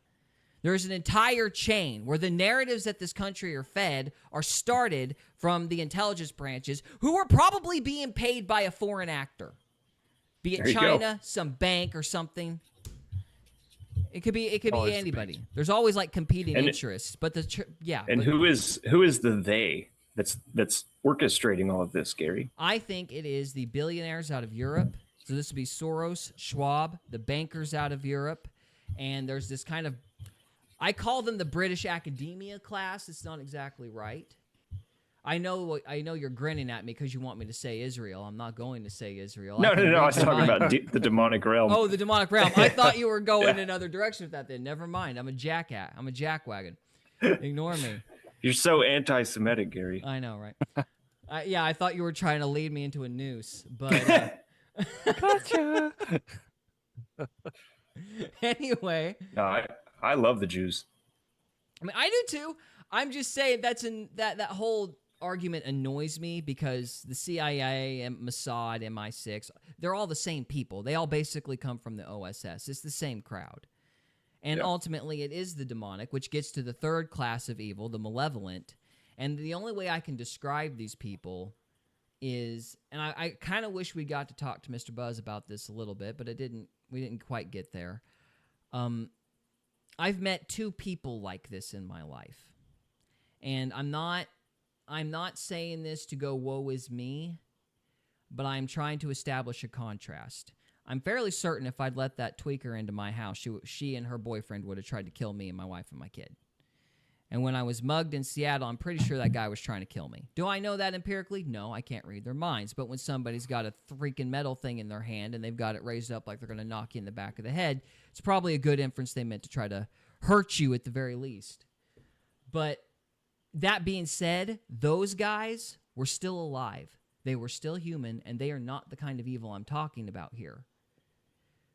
So when I talk about these two people, I'm not saying it from an emotional standpoint like I was afraid of them, because I was afraid of the other two people. That's not what I mean when I'm talking about these people. This is a tangible, physical evil that's almost like a stench. There are people that I don't know how, I don't know why, but somehow it's like possession, but they're not foaming at the mouth. But these people are like walking demons. Like, you look at them and there's nothing there. And the only way I can describe it is to quote a story by C.S. Lewis, who I imagine wrote this story because he met people like that during the war. But when he's describing the devil in Paralandra, he talks about this being that can like reason and is cold and is calculating. But the second people stop talking to him, he just shuts off like a light. And then he goes to the pond, and this is his depiction of Satan, and he starts just scooping up frogs out of the pond, ripping them apart, throwing them on the shore, and watching them try to jump. And while that's happening, nothing. He doesn't feel anything. He's not giggling. The devil in Lewis's mind was a rational kid with a magnifying glass that was burning ants because he could and didn't feel anything at all. And we are the ants. Yeah, we could call them sociopaths if you wanted, but I don't necessarily like that term because it kind of accepts a paradigm that I feel has been disproven. We talk about the left being a form of mental illness, but there's more to it than that. I don't think it's some thing that you're born with that you just can't help. I think these people it's a combination of nature and choices, or nurture and choices. But I've met two You people. don't think it's just evil, like anger? No, this is way beyond anger. It's like, let me put it, the way I look at it, you can't feel that stuff indefinitely. At some point, you're going to have to shut off like a light and numb out. You burn out. You can't be happy forever. You can't be angry forever. And I think there are people out there who are just so angry for so long that they just shut off. Mm-hmm. And they just die. And I think some kind of demon or something gets into them, because I don't know what causes it, but I know you can feel it. It's like a physical thing you can feel, like the way you see a color. You feel it, and it's distinct enough that, it's distinct enough that you know it's something you've never encountered before. Again, I've met two people like it, and I'm not talking about people who tried to kill me. It's like a level beyond that. Yeah. And It's like they could kill me and not even care. Exactly. Like, so I want to stay away from them. Exactly. Well, one of them, Go of the guys ahead. I'm talking about, without going into detail, he was a child molester. Mm-hmm. And you knew by looking at that guy, he'd go after a kid, and while he was attacking that kid, he would not feel a thing.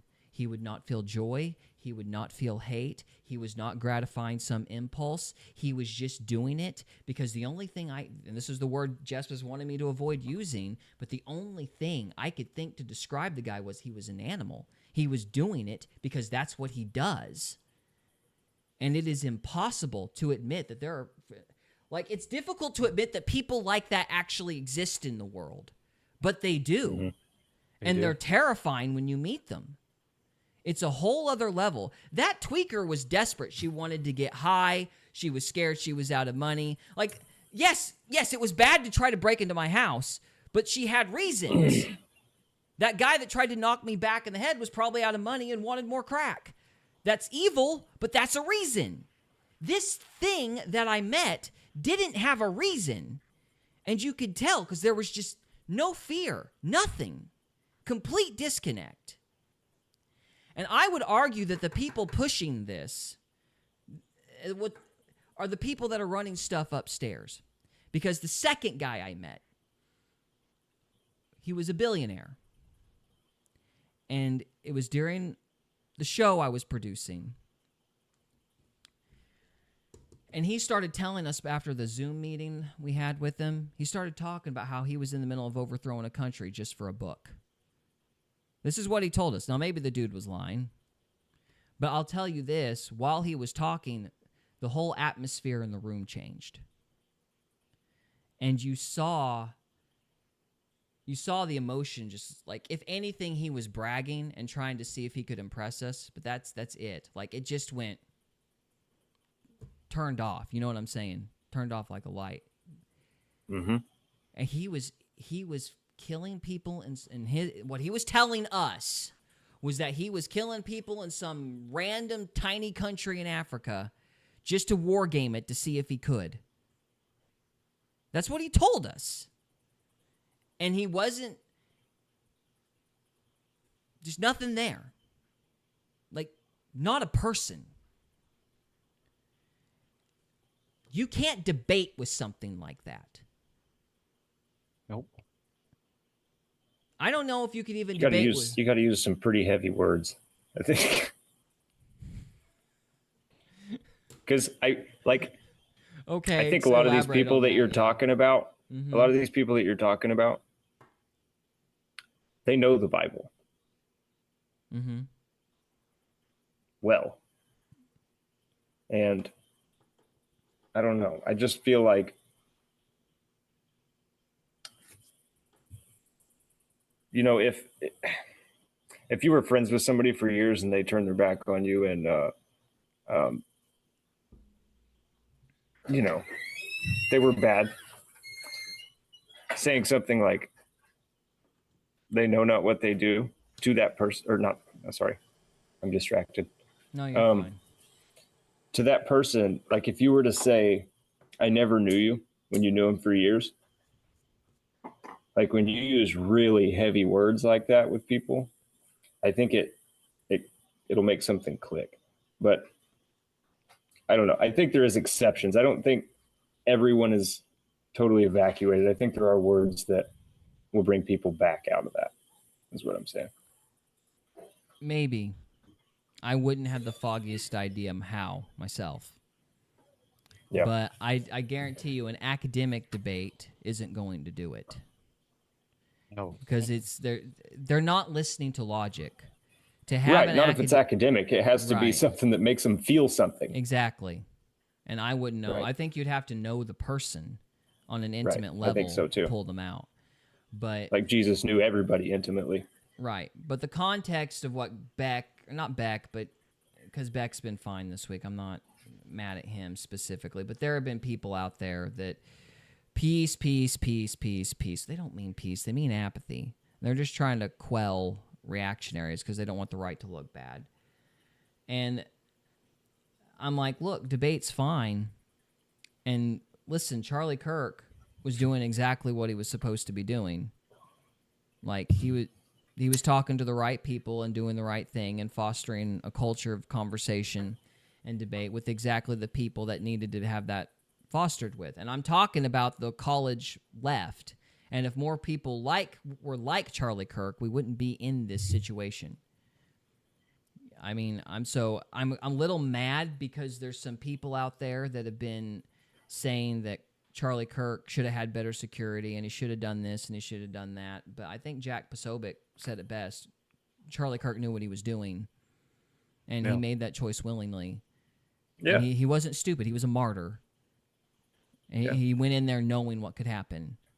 And he was doing If he had time, he probably would have said, forgive them, Father. They don't know what they do. Yeah. But my point in bringing up that home invasion story is you can forgive somebody, you can love somebody, you can have pity for somebody, because believe me, if I could help that woman, I would. I would give anything. If I knew the combination of words or the thing that I could do to help her, I would do it. I would give my right arm to save that person. Because, you know, when I saw that woman smiling at me like she was attractive, but her teeth are rotted out of her head, I wasn't repulsed. It broke my heart. I knew what she was, and I knew this was a soul that the devil had won, at least so far.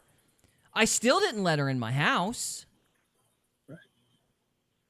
And we've got these people saying, in the name of sympathy, let the demons in your house.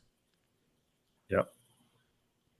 And that's what these pacifists are saying. They're not saying that, you know, oh, well, you know, be the bigger man. They're using those words, but that's not what they mean. Yeah. And so we got to actually have specific actions and specific things that we demand, specific solutions. I want the FBI gone yesterday. I want Kash Patel fired. After that press conference Friday, I wasn't sure what was going on because of the Epstein stuff, but after that press conference yesterday, so help me, I want that man gone. And I'm not going to quit screaming about it until he's gone. What kind of idiot sits there and pats his own stupid institution on the back when they didn't even catch the guy? I want him gone. I just want to say I called this. You did. You did. You did. I was wrong, and you were right. You did. But I want the man gone. This is completely unacceptable. Yeah. This, I kind of feel like what you're hitting on something that Jesus talked about. Well, not that he talked about, but like if you look at his behavior towards the demonically oppressed, he was not nice to them. yeah, He was it's like, don't cast your pearls before swine. right. If you give a meth head a bunch of, eloquent words, like you're not getting anywhere. Yeah, You have to tell them the truth. Like, hey, you're being a stupid ass, yeah, like, and I think the whole media conglomerate, they get us all to try to play nice and not tell each other the truth. yeah, So I think you're hitting on something. I mean, we're using too much sympathy for demons. yeah, And you can't. So it's like it's a mind virus. It's more than a policy thing. It's like, we have to change as people. We need to tell the truth, plain and simple. yeah. And we need to enforce the law. That's I guess I don't know exactly what I'm trying to say and how I articulate this. I just know I don't want the Congress or the legislature anywhere near this. I don't want a Charlie Kirk law. I don't Right. want a Charlie Kirk. Yeah. We don't need any more laws. We don't need Nope. any more laws. We need enforcement. We need justice. And Yep. what I'm saying is they burned down Ferguson and everybody said, "Aw shucks." We had the summer of love and everybody said, "Aw shucks." We had COVID and everybody said, "Aw shucks." We had a vaccine that killed millions and everybody said, "Aw shucks." We had Jamie White and everybody said, "Aw shucks." We had Michael Flynn go to jail and everybody said, "Aw shucks." Roger Stone went to jail. Everybody said, "Aw shucks." That guy that had his head blown off in the middle of Oregon and the entire crowd cheered and everybody said, "Aw shucks." And then that girl in the subway that was murdered by that guy, everybody said, "Aw shucks." How many people have to die and everybody goes, "Aw shucks," but there's no outcry for justice? You cannot have peace in that kind of society. So as much as they scream about peace, it doesn't matter. They're not going to let you. You have to have justice. You have to enforce the laws. And nobody's doing that. And Yep. I think it's just a matter of putting pressure on politicians and not falling for their freaking garbage when they tell you that they're passing some law in the name of sympathy. Because I guarantee you, it's just an excuse to manipulate you and to make you humiliate yourself. Congratulations. Just case in point, as a result of the Patriot Act, those stupid nude body scanners are still at airports. So if you're somebody who flies on a regular basis, congratulations, some TSA worker has been habitually masturbating to the nude body scan of your wife. Aw, shucks. Ah, shucks. Oh, shucks.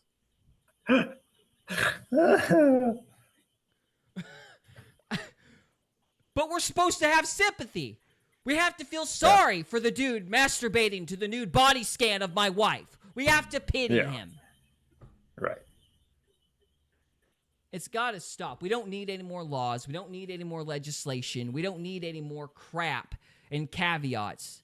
We need enforcement of the law. And if they can't do that, then there needs to be martial law declared by the president. This is not a legislative problem. This is an enforcement problem. So I think it's a some heart system problem, has man. to be fixed. Huh? It's a heart problem. Yeah, but it's apathy to It's- evil. What I don't like. So the law will take a back seat to humans acting in a right way. If you don't govern yourself, someone will govern you, right? Sure. So Sure. it's like, what makes men be better men is other men being better men. Yeah. And so if you fix that within your local community, you will see a change, I believe. Well, letting the meth head Like, into your put house is yourself- not fixing it. No, I'm not Yeah. saying that at all. I know. I just But there are like, people that are I'm saying like, what- if the shooter, that Mhm. guy, if he had other strong men around him that weren't, Enough character. masturbating 3 times a day and like being a man, like showing him a good example, he wouldn't ever do that. See, this is the thing. Like, it's a heart problem. It's us. You're right, because what you're saying is how we got here, you know?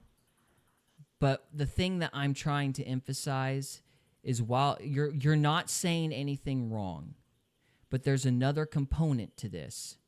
It is the component is what is happening in our culture is a military op, and you are under attack.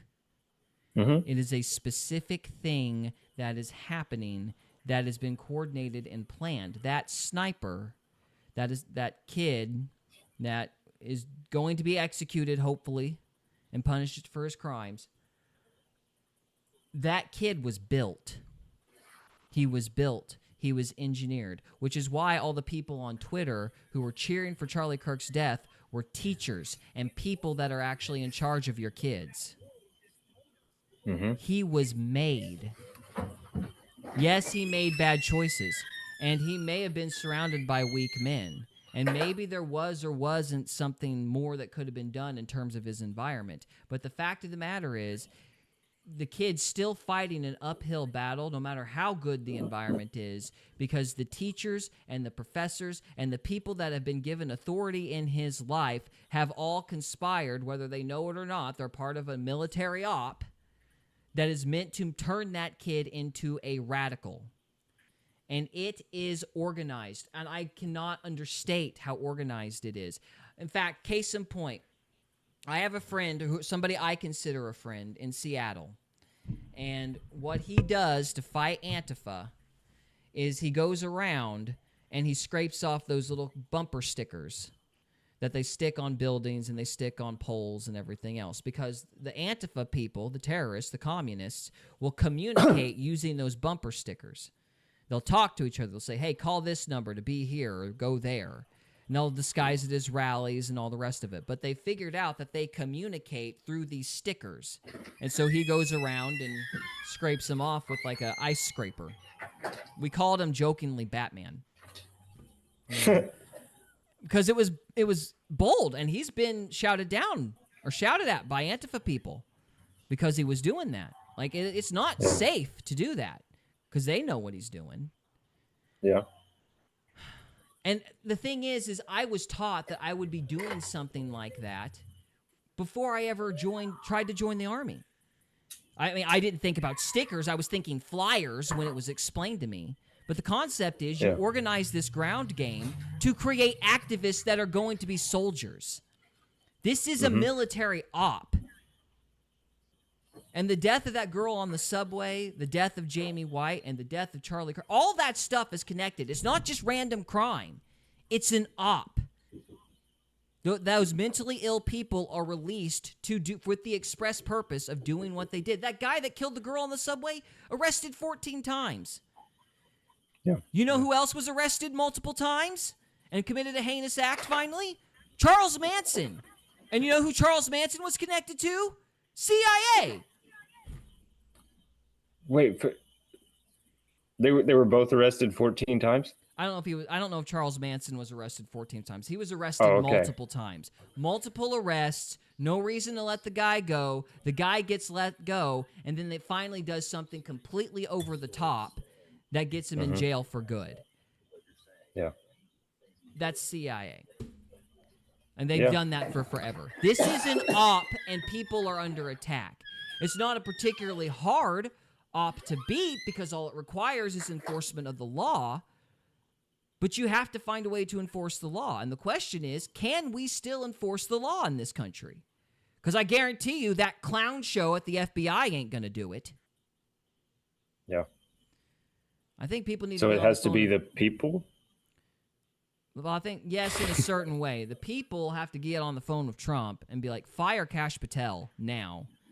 And so help me, when that idiot Congress gets out there with their Charlie Kirk bill, everybody needs to be on the phone with their congressman going, no, absolutely not. We don't need more laws. We need enforcement.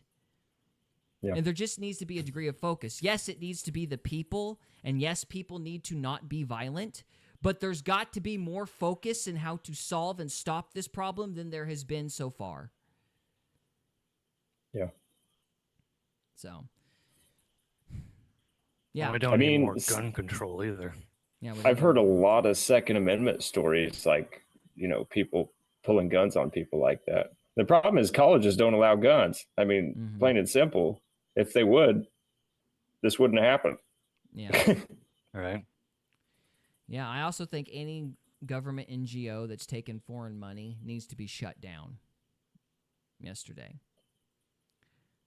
Because what we saw with USA is a perfect example of this. The intelligence agencies funnel this money down. Some of it's theirs, some of it, like it's literally Soros giving them money and then them giving money back to Soros. It's like a freaking loop.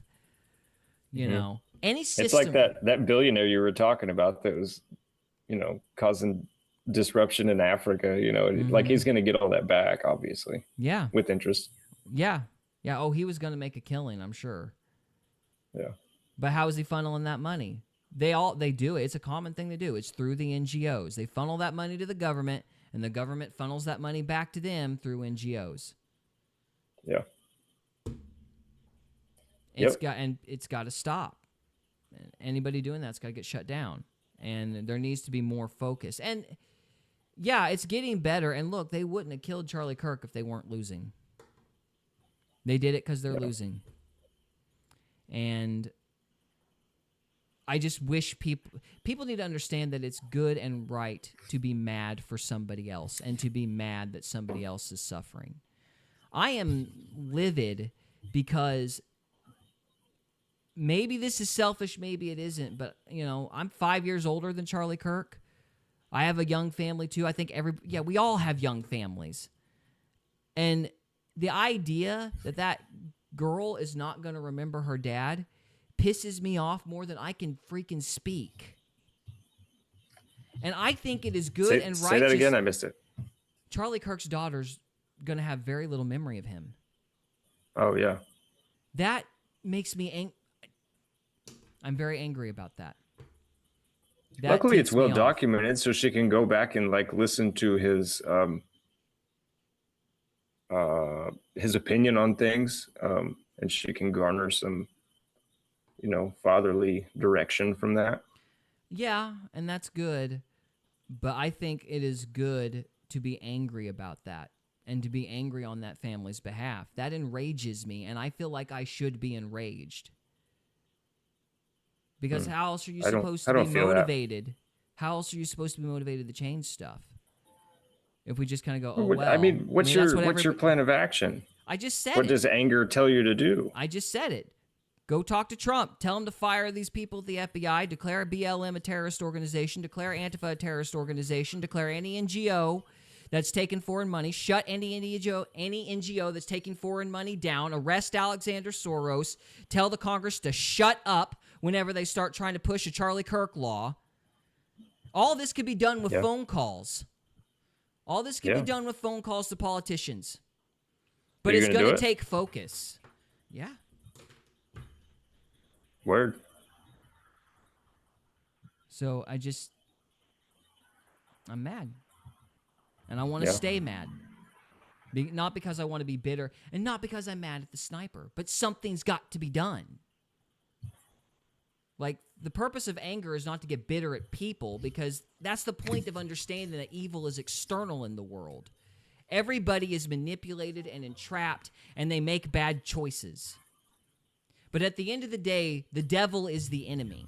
And so the purpose of the anger is to fix problems, not to get bitter at people. But you do still have to get mad.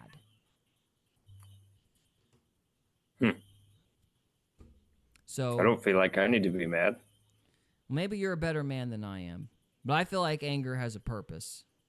And I would like to use it to actually get something done instead of, shrugging whenever the TSA worker masturbates to my wife.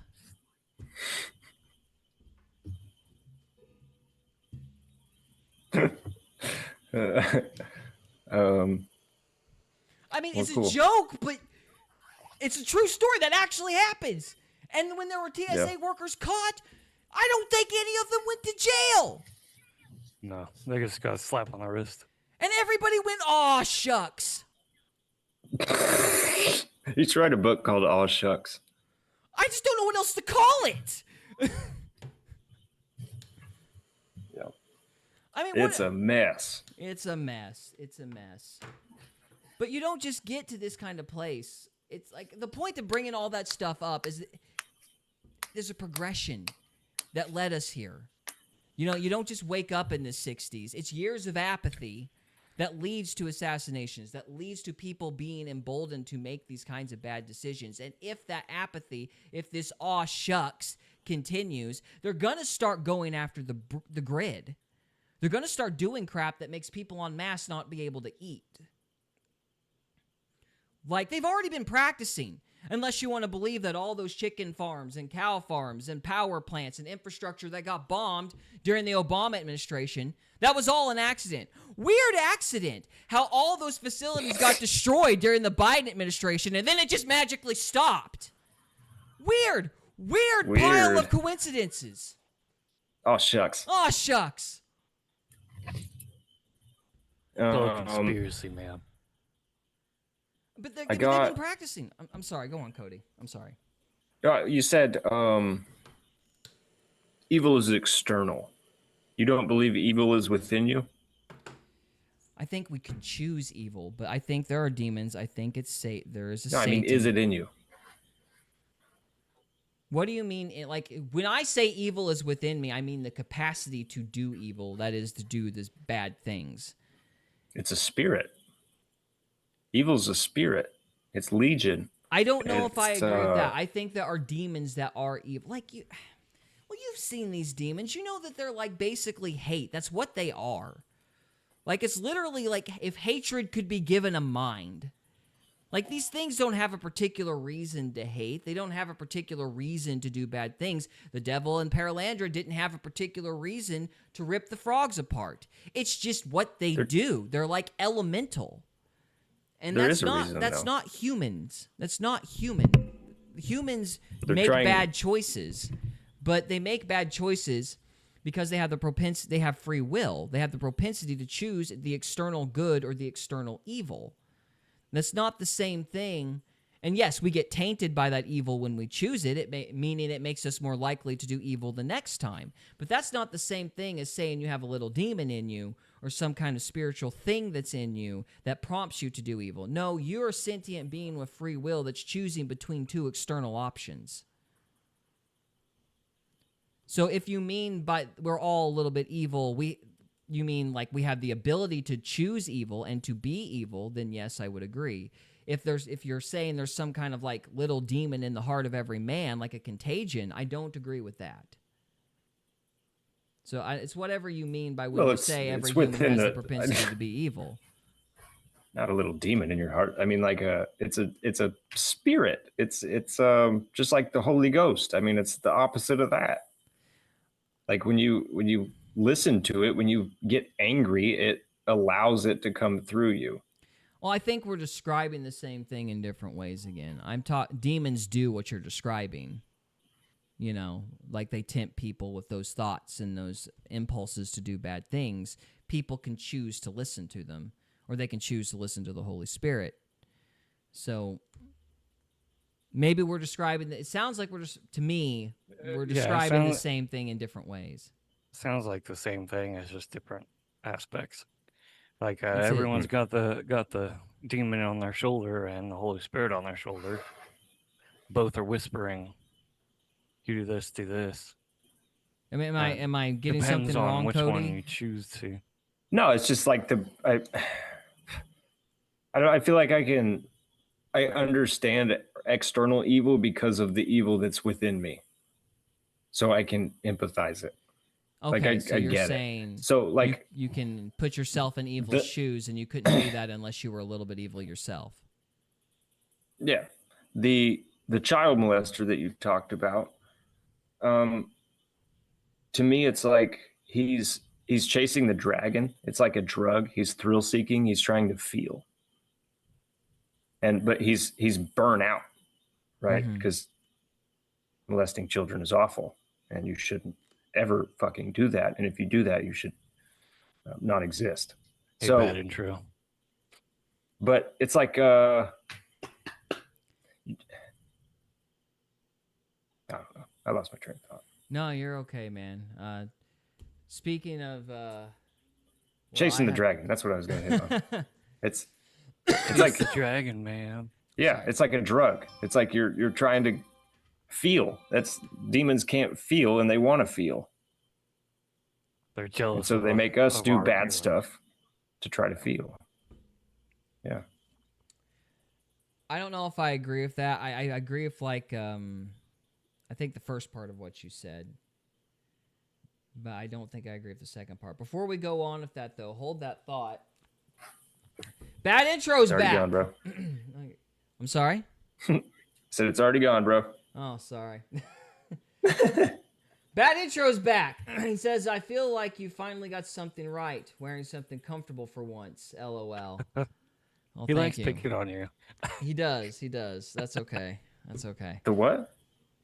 Well, I'm not wearing my blazer or my vest, and I don't have my hair slicked back. I'm a little disheveled this evening, so I look comfortable. So, Word. What It's up, good bad to see- intro? good to see you, man. No, I just I want people to understand that there is malignant evil in the world, and we are fighting something, and we need to actually like fight. You can't just let every metaphorically, non-violently, pick your qualifier. We need to resist, and we need to resist with a specific plan. And I don't want to hear about being the bigger man and being peaceful anymore. I want action steps, like telling Mike Johnson no when he decides to pass the Charlie Kirk law. Because these people I don't even know who Mike manipulative. Johnson is. Is the head of the Senate or Congress, House of Representatives. Kill me. House of Representatives. All right. Bad Intro says, doing all right. Let's see. Hang on a minute. Bad Intro says, I have no idea when you guys typically go live. We moved it to 8:30 because I can never be on time. And he also says, doing all right, just fighting demons these days. And Trevor says, we are going live at 8:30. So, Probably didn't need to read that one. no. I don't know, man. We've already talked about it. That hit me hard, and I had no idea how in the world to address it on here, but I think I have. Charlie Kirk's. What? The Charlie Kirk? Okay. Yeah. So. Yeah, I mean, it's a mess, dude. It's a spiritual battle. Be a bigger man, That's all you can do. Be a bigger man with a plan, though. Don't just talk about how. Yeah, but I mean, peaceful unless you are. you're in government, I mean, I think you should run for Senate. You think I should run for Senate, or people generally should Yeah. run for Senate? No, you should. I have no I money. think you do a good idea. I have no money. I mean, you It care would take about this, right? millions and millions. I do care about this. I'm working on being a millionaire. I ain't there yet, but yeah, it takes like $2 or $3 million to run a campaign, from what I heard. So Got to start somewhere, man. I mean, Yeah. at this point, yes. But if it were to get bad enough that people were like, okay, these people that are campaigning aren't doing any good, and they would like move down the ladder to where, Mm-hmm. I think that would eventually happen.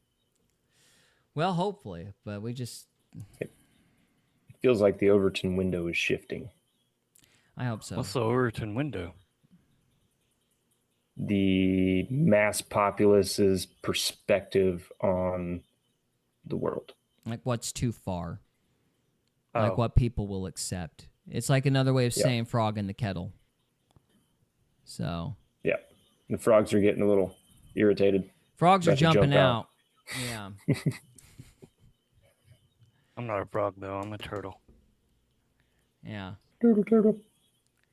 So I don't know. I want something done. And I don't want to hear about being the bigger man anymore. Because do I believe that in principle? Yes. Do I believe that's what these commentators mean when they're saying the term? No. So I think there's It's an easy cop out just to say it. yeah, and I think they mean apathy specifically. I don't think they mean actually being peaceful. So that's part of the problem, because if it's like, if you're really serious about being peaceful and doing this nonviolently, then you would have a peaceful plan.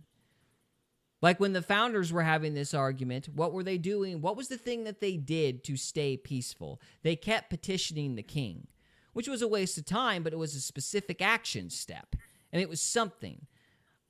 Being lofty and above it all and just being the bigger man in some generic sense of how to plan doesn't do any good. Yeah, So you are right in saying that.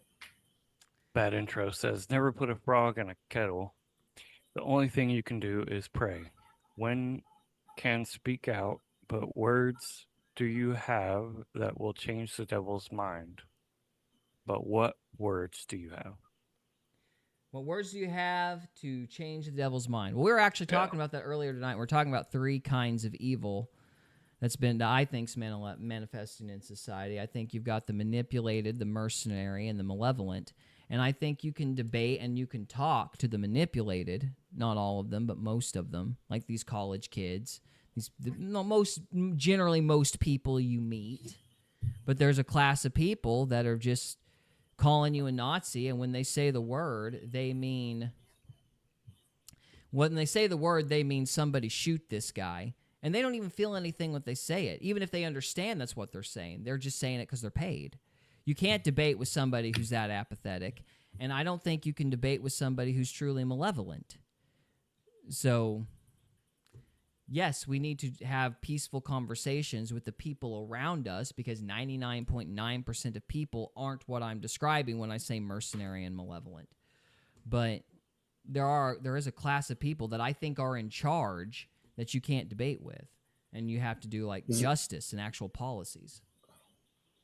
When you say class of people, I instantly think of C.S. Lewis's description of how demons have classifications. I think that's probably apt. So- You're right to make that. Jess was begging me not to say stuff like that because she's worried about, the same thing. Well, it's people not the claim- people; it's a class of demon that inhabits that person. I mean, it's like Yeah. it's Yeah. how much they've let in. They started with what was his name? Worm Worm tape. tongue? Worm tongue? No, Worm- not worm tongue. Wormwood. Oh, no, that's Lord of the Rings.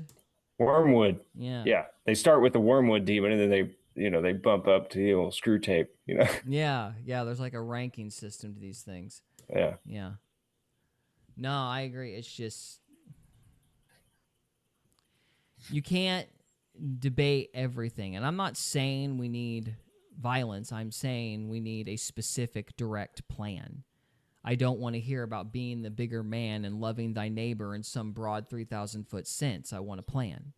Yeah, no, because it's the opposite of that. I mean, like we've gotten here because we stopped doing public hangings 150 years ago, right? If we still did that, actually, yeah, it's like the sympathy thing. Oh, we can't. It hurts when you die, so we have to make it not hurt. We need and all more that shit. Yeah, we need Like, deterrence. Yes.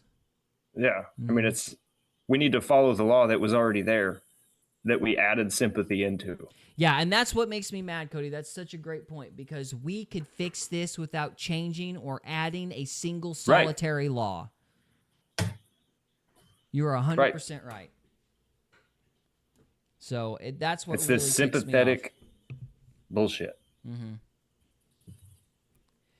You have to tell people the truth, and you have to show the truth. You can't hide.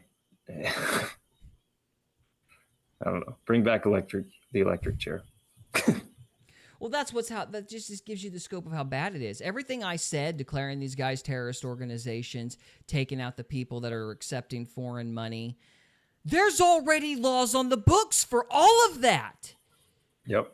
It's just not being enforced. There is nothing I've said that would require a single new syllable to be added to the law. Right. They're just not doing it. The social contract is breaking apart. So have they loopholed the law, or they're just not enforcing the law? At this point, they're just flat out not enforcing the law. Like a judge is required to arrest somebody when they sit there. I was taught the 3 strikes rule growing up. If you're arrested 3 times for like violent crimes, you go to jail for a long time. That dude that killed the girl on the light rail, 14 times. He should have been spending a decade in jail a long time ago. String him up. Yeah, and so it's people not enforcing the law. When I was in Seattle, I'll go ahead and tell this story. I think this was the same guy that mugged me or tried to mug me. So that dude would sit outside of my friend's house every night with a butcher knife. Yeah. With a butcher knife. There would be people walking their dogs and freaking college women jogging up and down the sidewalk. There's a dude with a rusty butcher knife he stole from some kitchen cleaning his toenails on the sidewalk. There used to be vagrancy laws, if nothing else. And this dude would sit there because he was mentally ill. He would argue with his demon in the middle of the street.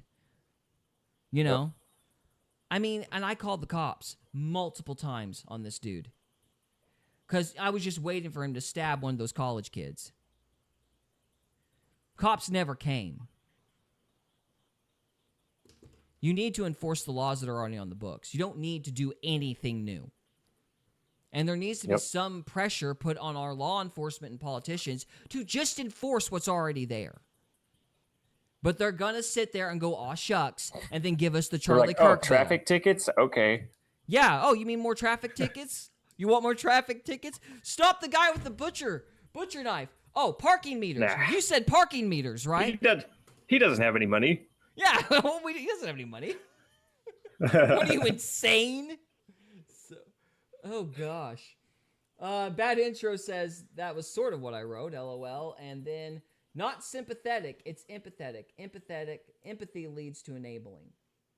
I'm going to take a different take on that, Bad Intro. I think empathy is what enables you to be angry for people like Charlie Kirk. Empathy is not the problem. It's who are you empathetic for? Are you going to be empathetic for the victim that suffers, or are you going to be empathetic for the criminal? These liberals are empathetic for the criminal. They sit there and go, oh, well, how did Mr. Schizophrenic Butcher Knife Man get here? And they don't take 2 seconds to ask about the lady who was stabbed. It's not that empathy is the problem. It's that you're empathetic for the wrong things. And when I was empathetic with that girl that was the meth head at my house, I was empathetic from the place that I knew that God saw her as a person that she could have been. And I knew that God was seeing that 2-year-old girl that had no idea she was going to end up like a meth head with her teeth rotted out of her head. And that broke my heart because at one point in time, that was a toddler. But you still don't let the woman in your house because toddler or not, you let her in, then her boyfriend's going to break in and kill your wife and kid. And empathy won't help you. So do you have more empathy for your own wife and child, or do you have empathy for the tweaker who's lost all her teeth? So empathy's not the problem. It's people sympathizing with evil or empathizing with evil. But I want to clear this up. So I think sympathy makes you feel better. Empathy makes you feel worse. I'm not sure. We could maybe look up the definition. I know that people have been using empathy and enabling a lot lately. So let's see. I had this conversation the other day.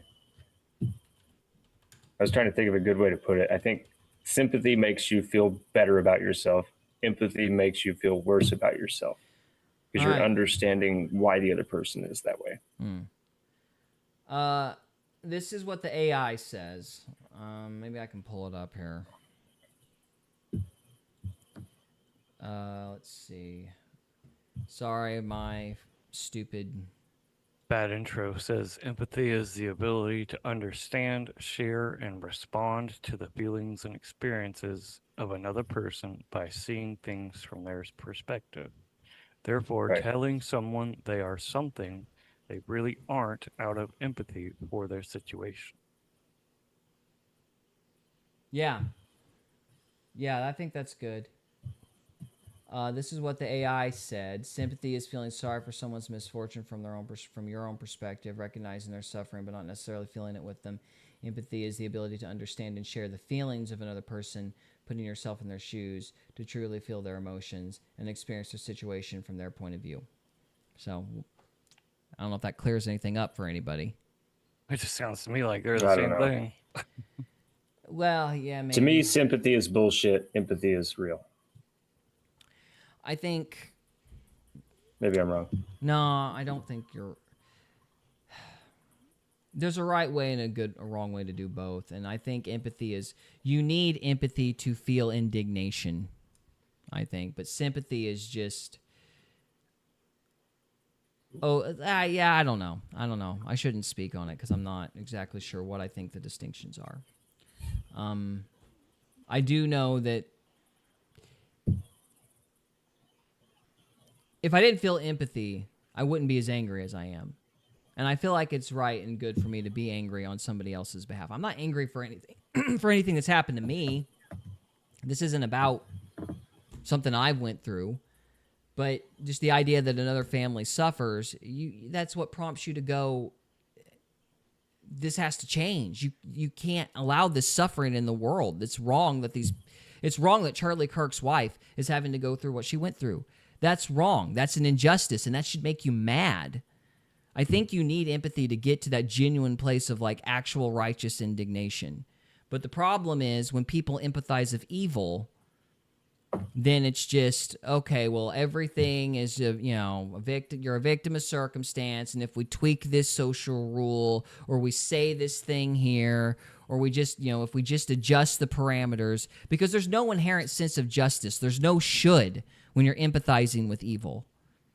There has to be a should. Like, what Charlie Kirk's wife is going through should not be. Like, there has to be, like, a sense of the way the world needs to be versus the way the world is. And there has to be, like, genuine suffering with other people when they're in pain. Am I making any sense? You're making sense, but I don't know. I haven't felt. Sorry. It's all right. I don't think I've felt a single emotion since all this happened. And is that wrong of me? I don't know. I mean, I think it's one of those things where people have different temperaments, and the Holy Spirit will lead people with their own conscience. There's some people, for example, that they have not watched the video and refuse to watch the video. I've watched the video multiple times because I want to be mad, because I feel like it is justice and good and right for somebody to be mad on Charlie Kirk's behalf. And I want to be filled with rage when I see his wife in tears. I want to be upset because somebody should be upset for them.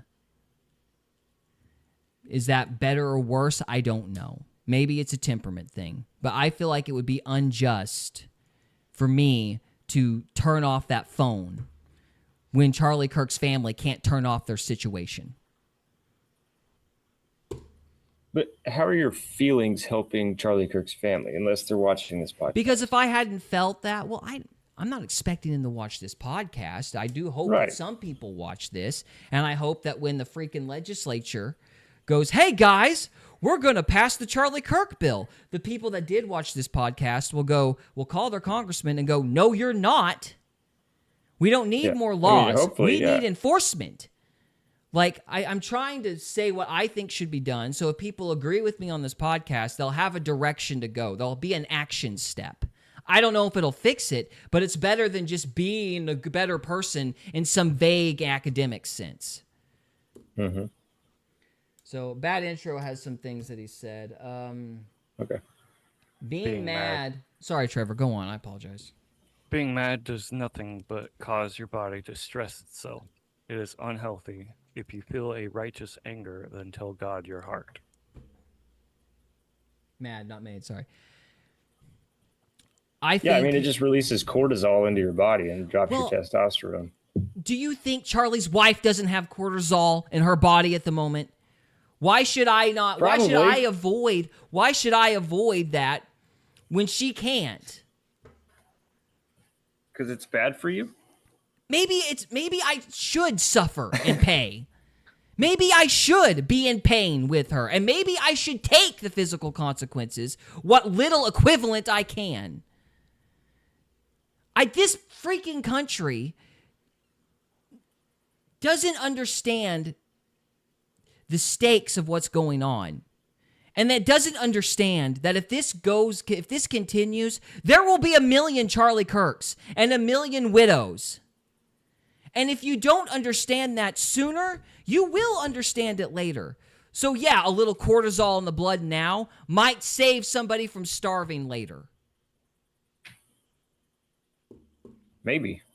I think at least that's my goal. That's my intention. I don't want this to happen again. And my way of thinking, if you're mad and you keep yourself riled up about it, maybe it'll prompt you to actually call when the time comes and they come up with the Charlie Kirk law. Yeah. So your temperament would affect your action? Yeah, I'm hoping it will motivate me to do something when the time comes. Bad intro says, I think a lot of us do understand. If you haven't seen the devil this week, it's because you're on his team. I think that's a good way to put it. Yeah. It's a very good point. Yeah. I don't know. See, in my personal life, whenever I feel something about something, the more I talk about it, the less action I take. So, like, like if you say something, it's like almost guaranteed you're not going to do it. Like, I'm going to, make a rocking chair next year. You're not going to because you're saying it.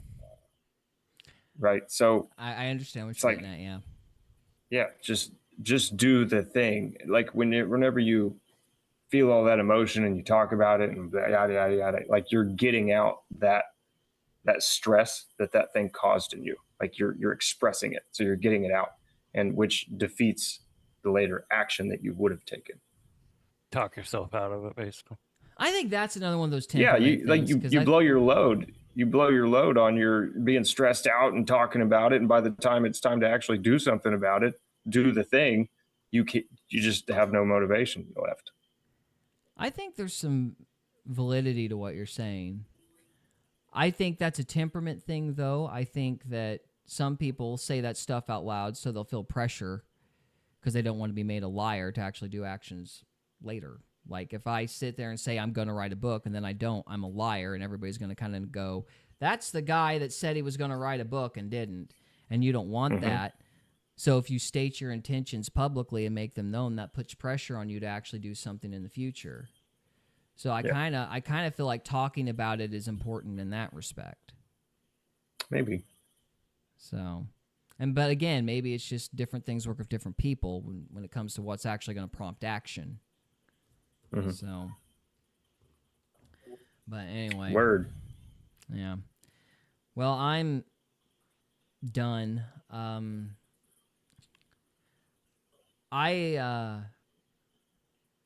That's what she said. He's actually writing several books. Yeah, I actually am writing. I'm actually writing several books. I've got you were here when I was talking about the Darwin one. In January, well, I'm not going to talk about it on this podcast, but next one when this isn't hanging over everything, I'll talk about what's coming up. But anyway. Yeah. It's up to you guys, but I think I've said everything I need to say, and I'm just going to say this. If you haven't watched Charlie Kirk's wife's speech, you need to go do that. You need to find Charlie Kirk's wife's speech, and you need to watch it, because that was one of the best speeches I've heard. I've been following politics since the bombing of the USS Cole. That was one of the most amazing things I've heard in my life, and I think everybody here ought to watch her speech that she gave. I believe it was last night.